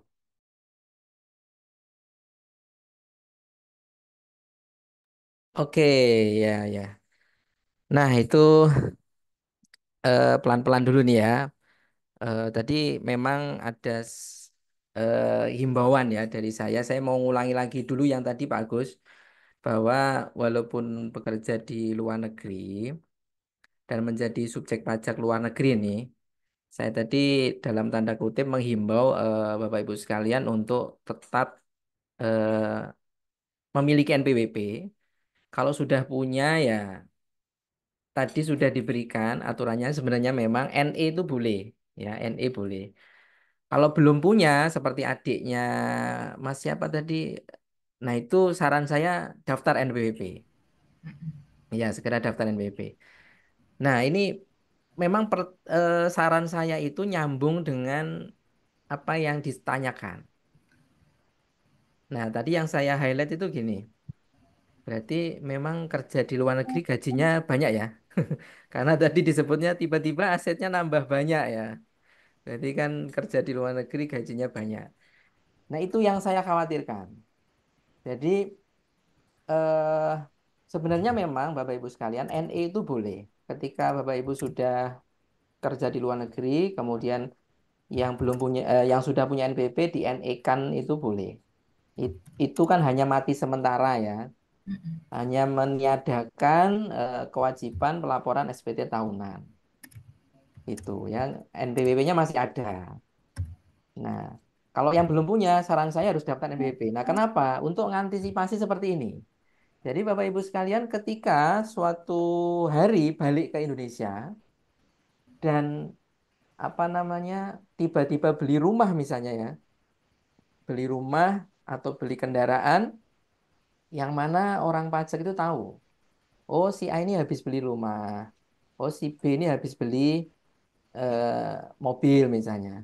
Orang pajak tahu. Nanti kalau Bapak Ibu itu lapor SPT tahunan secara rutin, itu historinya akan kelihatan.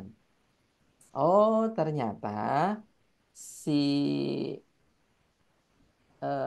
Pak Pak ini ya Pak Toha ini ternyata dari 2016 kerja di Hong Kong. Penghasilan di Hong Kong tiap tahun sekian. Yang mana itu nggak perlu dipajaki ya, karena kan pelaporannya itu di bagian penghasilan yang tidak termasuk objek pajak. Ya, jadi nambah penghasilannya bukan objek pajak, kemudian asetnya nambah boleh.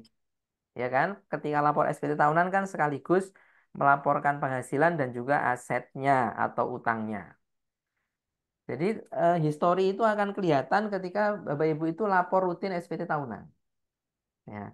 Toh laporannya itu setahun sekali. Iya, berarti dalam artian ini meskipun saya sudah NE, tetap lapor SPT tahunan untuk melaporkan penghasilan di bagian objek bukan pajak. Itu, Iya. Pak. Nah, kalau NE nanti tiba-tiba lapor SPT tahunan, itu nanti NBWP-nya akan otomatis nanti aktif kembali. Nah, ya jadi tadi juga ditanyakan nanti kalau saya balik Indonesia non efektif ini gimana caranya? Begitu Bapak Ibu lapor atau Bapak Ibu itu ya lapor kuncinya, lapor SPT tahunan, maka NPWP-nya akan menjadi aktif kembali. Oh, berarti lapornya setelah benar-benar berdomisili di Indonesia lagi. Boleh seperti itu. Atau mau lapor dari sekarang juga boleh supaya kelihatan historinya aja. Nah, gitu ya. Karena gini Bapak Ibu, kalau tiba-tiba kita nggak ada histori nih ya, tiba-tiba ada bisa beli rumah misalnya sekian miliar, nanti akan jadi pertanyaan itu. Nah, gitu ya. Tentunya akan jadi pertanyaan. Itu yang pertama. Yang kedua, Bapak Ibu sekalian, saya lebih ke pelaporan asetnya sih dari saya. Pelaporan asetnya, pertimbangan yang kedua adalah itu harus benar-benar clear. Jadi di SPT tahunan, aset itu Bapak Ibu yang dipunyai apa kalau bisa dilaporkan sesuai kondisi yang sebenarnya. Karena apa? Kita tahu, sudah pernah ada tax amnesty gitu kan. Sudah pernah ada program pengungkapan sukarela. Yang mana dua-duanya itu based on aset. Jadi aset yang tidak dilaporkan di SPT tahunan ya sebelumnya dan tiba-tiba mau dilaporkan itu boleh dengan cara ikut tax amnesty, dengan cara ikut TPS, tapi konsekuensinya kan harus bayar dulu kan gitu. Nah, itu pertimbangan yang kedua, gitu ya. Yang kemudian pertimbangan yang ketiga, ini memang saya bicara ke depan ya. Di beberapa negara itu ada namanya inheritance tax, pajak warisan. Nah, di Indonesia ini belum ada memang. Sampai dengan sekarang belum ada. Nah, kalau peraturan perpajakan Indonesia ini kan dinamis ya. Kalau tiba-tiba ada inherited tax dan asal-usul harta Anda itu tidak jelas, ya maka itu akan jadi kena pajak. Kemungkinan besarnya ya, itu sampai dengan sekarang memang belum ada aturannya ya. Nah, maka dari itu saya lebih ke historinya yang jangan sampai putus kalau kalau saran saya ya, tapi ini sekedar himbauan memang. Nah, karena memang haknya subjek pajak luar negeri NE memang ya, itu. Itu ya, semoga bisa menjawab ya. Kemudian pertanyaannya ya tadi bagus sekali itu, apa namanya pertanyaan. Saya punya CV di Indonesia dan ketika saya menjadi subjek pajak luar negeri, bagaimana kalau saya mendapatkan pembagian laba? Nah, tentunya itu kembali ke PMK 18 tadi ya. Jadi kalau subjek pajak dalam negeri, luar negeri menerima penghasilan dari Indonesia ya nanti WP Badan, nah, yang memberikan penghasilan kan WP Badan ya. Jadi saya sudah bilang kalau WP Badan Indonesia memberikan penghasilan ke pihak lain, ke direkturnya sendiri, ke karyawannya sendiri, itu harus motong pajak ya. Kalau yang diterima apa yang menerima itu adalah subjek pajak dalam negeri, itu aturannya Indonesia. Tapi kalau sudah yang menerima subjek pajak luar negeri, ya maka ikut aturan perpajakan internasional. Nah, di situ nanti berarti terutang PPh pasal 26. Nah, kira-kira gitu ya. Jadi itu memang konsekuensinya. Jadi kalau mau bagi prive balik dulu Indonesia gitu ya. Sebagai supaya jadi subjek pajak dalam negeri lagi gitu ya. Oke, saya kira itu jawaban dari saya. Bagus. Saya kembali ke Pertanyaan Pak terakhir Agus. tadi apa Pak Edwin? Mungkin diulang, saya kelewatan untuk mencatat yang Oh, nomor enggak 5. ada tadi. Cuman bilang aja kemarin waktu daftar mau jadi NE harus Oh. jadi SPLN dulu Oh, yang gitu. urutan tadi ya Oh, sudah. urutan aja. Ya, ya, oke.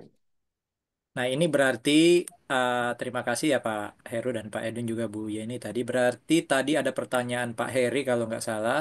WP punya NPWP namun sudah NE, sekarang kerja di luar negeri, mau jual rumah di Indonesia, bagaimana perlakuannya ya? Sama. Ya, itu kan juga penghasilan. Artinya Iya, betul. kalau sudah NE, himbauannya tadi ya aktifkan lagi NE-nya jadi NPWP supaya dikenakan pajak lebih rendah. Karena kalau tetap NE nanti tidak ada histori sekaligus juga dianggap SPLN, itu tentu tarif pajaknya lebih tinggi ya. Sekaligus juga ini kan kasusnya sudah punya NPWP, SPLN dan NE. Bagaimana dengan yang belum punya NPWP lalu mau beli aset di Indonesia ya? Itu sepertinya arahnya tetap harus punya NPWP karena kan pengenaan ya itu ada aspek-aspek lain di luar pajak ya. Bagaimana dengan kasus orang yang tiba-tiba dari luar lalu beli di Indonesia? Nah, sepertinya itu juga arahnya akan ke NPWP. Jadi walaupun tadi dikatakan ini himbauan, tapi saya sih melihat secara praktis memang ini jauh lebih memudahkan.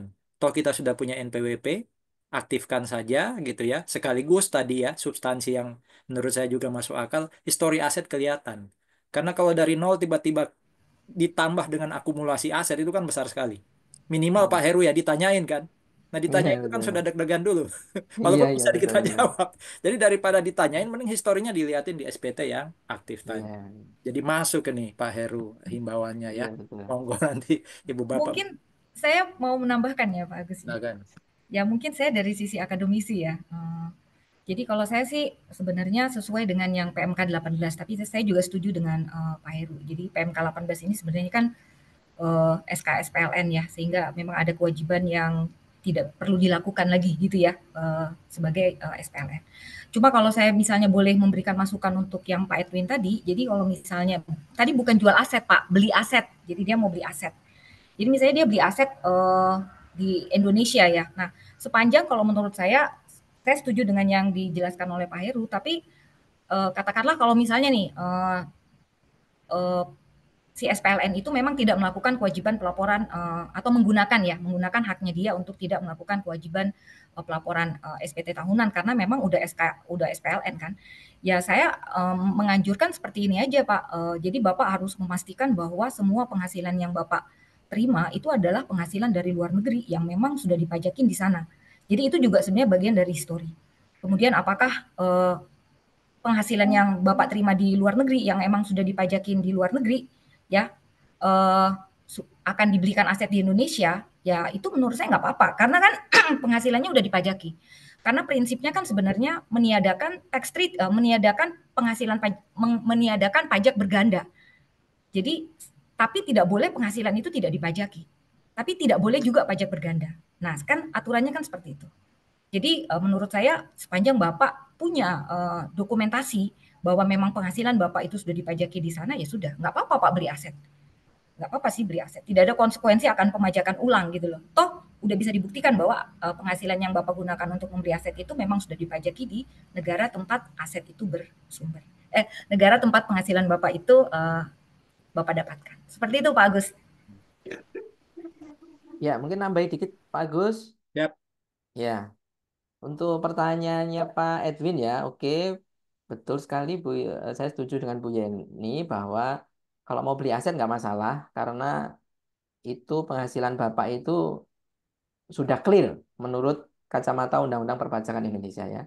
Karena memang nggak terutang pajak di sini kalau murni dari Hong Kong penghasilannya. Tapi sebaliknya pertanyaannya Pak Heri kalau jual aset, jadi Pak Heri WP SPLN nih ya, subjek pajak luar negeri, tapi jual aset di Indonesia. Itu sama Pak. Itu ketentuannya Bapak jadinya kena PPh pasal 26.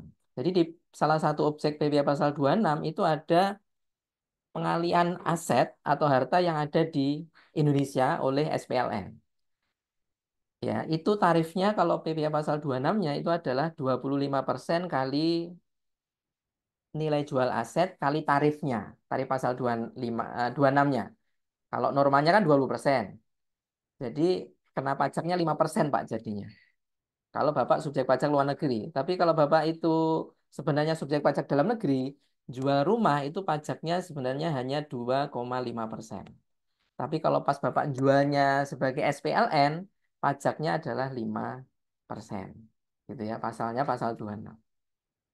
Gitu ya Pak Heri ya. Baik, monggo silakan Ya. Bu Natali.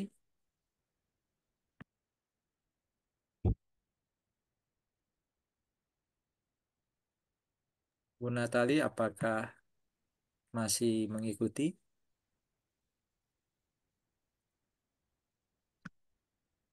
Sementara mungkin saya persilakan Pak Sugiarto tadi. Maaf Pak, tadi masih Ah, ke oke. unmute. Silakan. Silakan Ya, Bu Natali. ya Pak, terima kasih sekali untuk penjelasan dari pembicara-pembicara sebelumnya. Saya ada pertanyaan ini ya. Saya kan istri ya, jadi berdomisili di luar negeri dan penghasilannya suami dari suami dan suami itu kebetulan WNA. Jadi dia itu di teritori kuadran 3 ya, jadi ekstrateritorial. Nah, kalau misalnya kita tertarik untuk membeli properti melalui investment agent atau badan yang ada di Indonesia, dan dari properti yang kita beli itu kan pasti ada penghasilan ya. Jadi saya mau tanya ini aturan perpajakannya dan atas nama berdua. Jadi atas nama suami saya dan atas nama saya. Dan saya kan masih WNI. Eh, Peraturan perpajakan yang apply kepada saya itu seperti apa? Saya masih punya MPWP dan setahu saya itu masih aktif, tapi saya belum apply untuk subjek pajak luar negeri. Ya, demikian pertanyaannya. Silakan Pak Heru atau Bu Yeni. Oke, pertanyaan dari Ibu Natali ya. Oke, jadi eh, Ibu Natali punya suami yang ada di Hong Kong, misalnya ya WNA, kemudian rencana mau membeli aset di Indonesia dan asetnya mau disewakan lah, kira-kira gitu ya. Iya, Pak. Dan atas Nah, nama berdua. atas nama berdua, oke. Iya. Jadi eh, untuk pembelian saya rasa nggak ada masalah karena memang penghasilan yang dipakai untuk membeli aset tersebut sudah clear, tidak tidak perlu dibayar pajaknya di Indonesia. Nah, cuma nanti pada saat pembelian, nanti bagi pembeli ada PPHTB ya Bu ya namanya. Jadi itu pajak daerah, jadi bukan pajak pusat. Itu tarifnya 5%. Nah, setelah pembelian dilakukan nanti menjadi asetnya ibu dan juga asetnya suami. Gimana cara melaporkannya di SPT tahunan kalau asetnya ini atas nama berdua? Sebenarnya kalau ibu mau lapor SPT tahunan itu bisa saja nanti misalnya harga asetnya misalnya 10 miliar gitu ya. Maka tergantung pembagiannya. Mau berapa? 50-50 atau berapa persen. Nanti ibu bisa mengakui itu di SPT tahunan itu kalau 50-50 ya hanya sebagai sebesar 5 miliarnya. Nah gitu, itu kalau mau dilaporkan di SPT tahunan ya. Dengan catatan ibu berarti NPWP-nya harus aktif terus walaupun posisi di Hong Kong ya. Konsekuensinya itu lapor SPT tahunan tiap tahun. Nah, terus nanti ketika dapat penghasilan seperti apa? Penghasilan sewa. Nah, ketika misalnya disewakan atau dikontrakkan gitu ya, sama kita lihat bahwa ibu sebagai posisi subjek pajak luar negeri menerima penghasilan dari dalam negeri. Nah, itu nanti masuk di kuadran 3 kan ya. Jadi masuk di kuadran 3 atau 4 tadi? 3 ya kalau nggak salah. Nah, itu nanti harus dibayar PPh pasal 26-nya juga. Ya, PPh pasal 26-nya harus dibayar.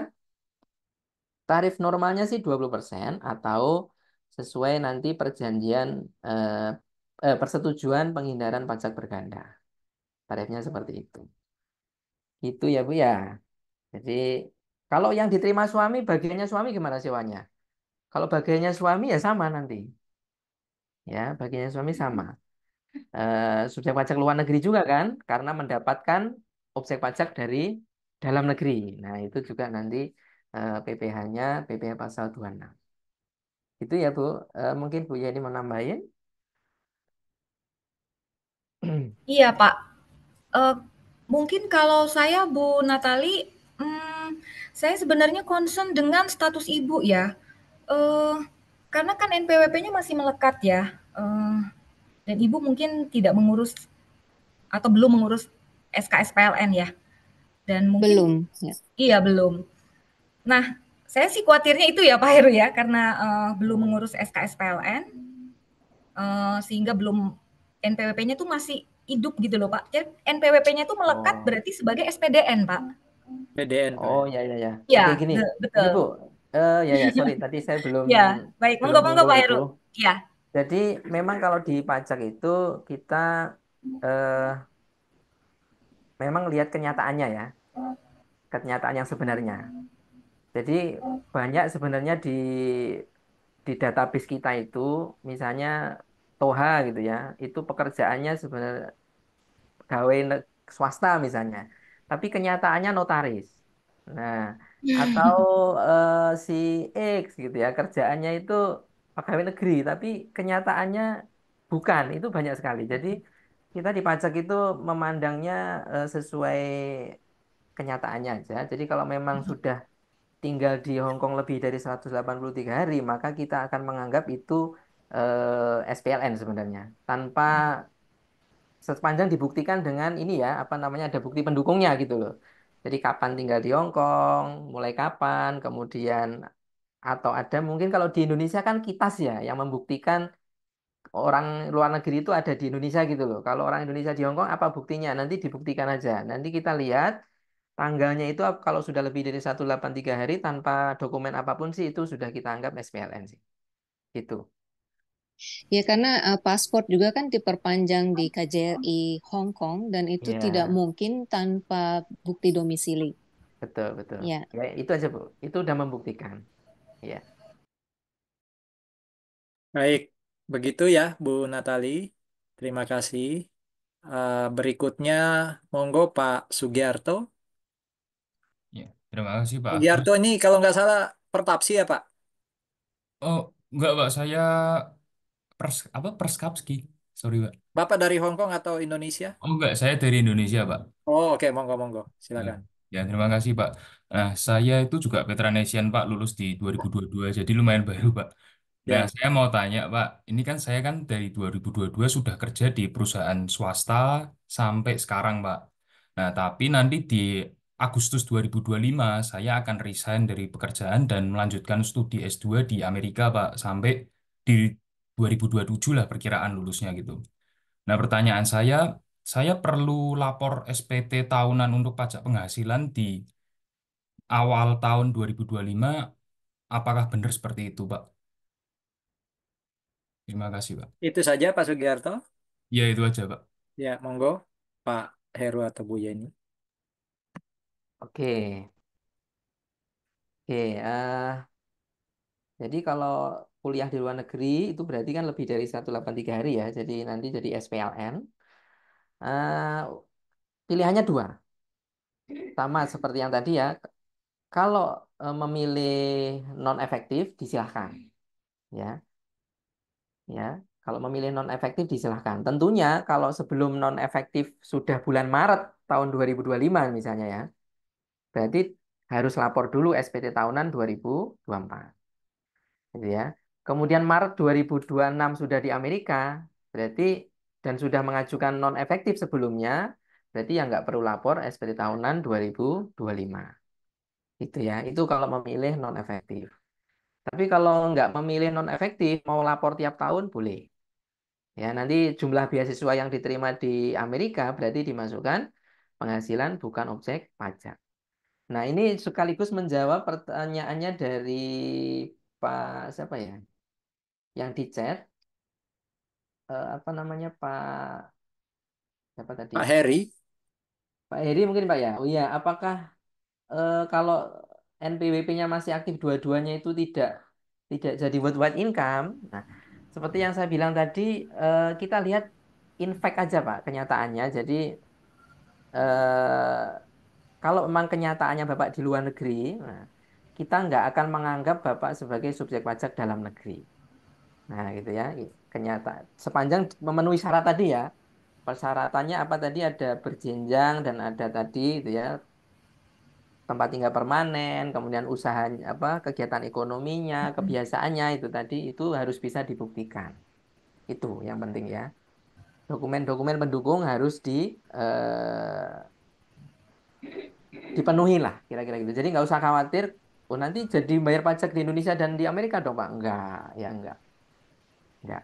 Justru dengan Bapak laporan SPT tahunan kita jadi tahu, oh ternyata Bapak ini lagi beasiswa di Amerika gitu ya. Bisa Bapak lampiri SPT tahunannya dengan apa surat keterangan lagi kuliah kayak atau apa kayak mungkin Pak surat tinggal sementara di Amerika gitu loh. Justru kalau nggak ada laporan kita biasanya itu justru bertanda tanya-tanya kita.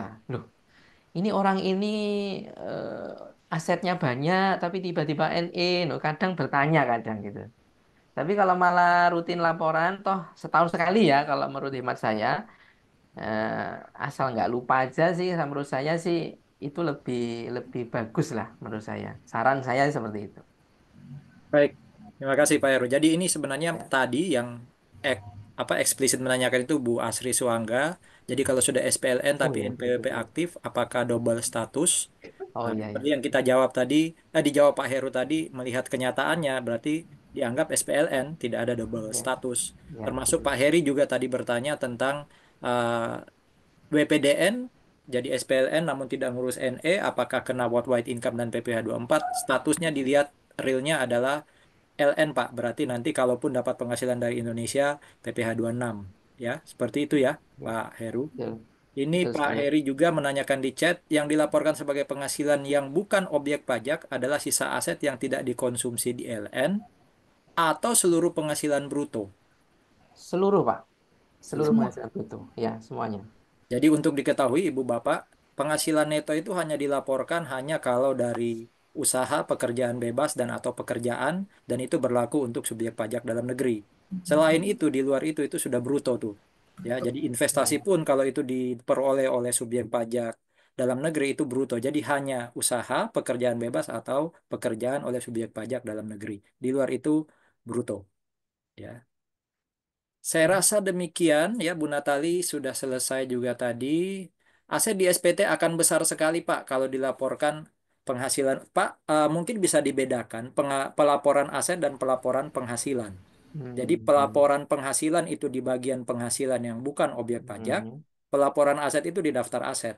Nah, aset Ya itu betul. dilaporkan sesuai dengan nilai, kalau itu aset berarti kita Harga belinya. belinya, ya, Begitu ya Pak Heru kan? ya harga Kalau belinya itu betul. setara antara penghasilannya dengan harga asetnya ya berarti sebesar itu, Pak. Tapi kalau Hmm, ternyata nilai aset itu dibeli tidak sebesar cash yang kita dapat ya berarti nilai asetnya ya lebih kecil gitu. Jadi dibedakan antara pelaporan aset dan pelaporan penghasilan. Demikian Pak Heri. hmm, betul. Yap. Saya rasa demikian ya teman-teman, ini rupanya banyak yang tertarik tapi saya diberi pesan oleh teman-teman Hong Kong ya, dan ini teori umum ya. Spend kita untuk konsentrasi itu sekitar 1,5 sampai 2 jam. Ya, Hmm, syukur-syukur tadi sudah selesai sebelum 1,5. Jadi sebenarnya argonya jalan lagi bisa 3 jam sebenarnya kalau mau tanya jawab. Tapi pasti ada banyak aktivitas teman-teman lain yang harus dilakukan. Tapi kami berterima kasih atas kehadiran pada hari ini. Ya, jangan lupa ya Ibu Bapak, kita masih punya apa agenda kegiatan yang lain. Ya, kita masih punya agenda kegiatan yang lain. eh oh iya, minta tolong minta tolong agar ini diisi ya. Jadi kami ingin Ibu Bapak memberikan evaluasi ke kami ya terkait pertemuan hari ini khususnya ya. Jadi linknya ada di situ dan juga bisa scan QR ya. Petra ID evaluasi pertama saya tuliskan aja dulu di chat ya supaya tidak repot nanti apa namanya eh, itu. Oh sorry. Oke, lalu bisa di scan QR-nya nanti, dan Ibu Bapak jangan lupa sekali lagi minggu depan kita ketemu dengan teman-teman yang akan berbagi tentang bea dan cukai ya. Oke. Jadi Bu Widuri dan Bu Elisa juga ada Pak Dea nanti. Jangan lupa hadir. Ini pendaftarannya ada di poster. Nanti bisa uh, daftar lagi kalau merasa teman-teman yang saya lihat ada yang daftar hari ini tapi tidak daftar minggu depan. Nah itu bisa bisa daftar lagi atau bisa langsung hadir juga. Sekaligus nanti di Hong Kong untuk teman-teman yang ada di Hong Kong itu bisa hadir di Ruang Ramayana KJRI ya. Tanggal 9 dan 10 November. Jadi ingat aja hari pahlawan kan ya Bu Natalia Tanggea. Jadi nanti kita sama-sama merayakan Hari Pahlawan juga nanti di Hong Kong. Oke Ibu Bapak, Maaf untuk Pak, boleh ralat ya Pak Agus? silakan. Ya, bukan minggu depan untuk pertemuan kedua kita hari Jumat ini Pak, yang online. Yang online kita hari Sabtu Bu. Oh, hari Sabtu. Sabtu Bu, Ibu salah tadi Oh ya hari salah Sabtu salah saya 26 ya. Oktober ya. Oh iya ya Jadi Ibu 26. tadi sebutkan Jumat di awal itu Iya iya iya. Oh saya yang Sabtu salah berarti 26. Pak. Oke. Ya. Iya iya maaf maaf Pak. Oke. Oke. Jadi Ibu Natalia berpikir hari ini hari Sabtu. Jadi digeser satu hari Jumat. Padahal hari ini hari Minggu loh Bu, besok kerja Bu. Oke. Baik, kita tutup dulu. Izinkan saya menutupnya dalam doa secara Kristiani. Mari kita satu dalam doa. Tuhan Yesus, terima kasih untuk pimpinan Tuhan. Kami menyelesaikan acara kami pada hari ini. Memberkati Pak Heru dan Bu Yeni, teman-teman lain yang ikut terlibat dalam acara ini supaya bisa tetap sehat dan bisa melakukan kewajiban kami masing-masing sebagai warga negara yang baik dalam hal pajak. Inilah doa kami serahkan aktivitas kami setelah ini ke dalam tangan Tuhan. Jadilah surut kehendak-Mu. Dalam nama Tuhan Yesus kami berdoa. Haleluya. Amin. Selamat sore dan selamat malam. Terima kasih Ibu Bapak. Tuhan memberkati kita semua. Terima kasih Terima semua. kasih Bu Terima Yeni, Pak kasih Pak Agus, Agus, Bu Yeni, Terima Pak Heru, Bu kasih. Widuri. Bu Duri. Selamat beristirahat. Terima Iya. kasih.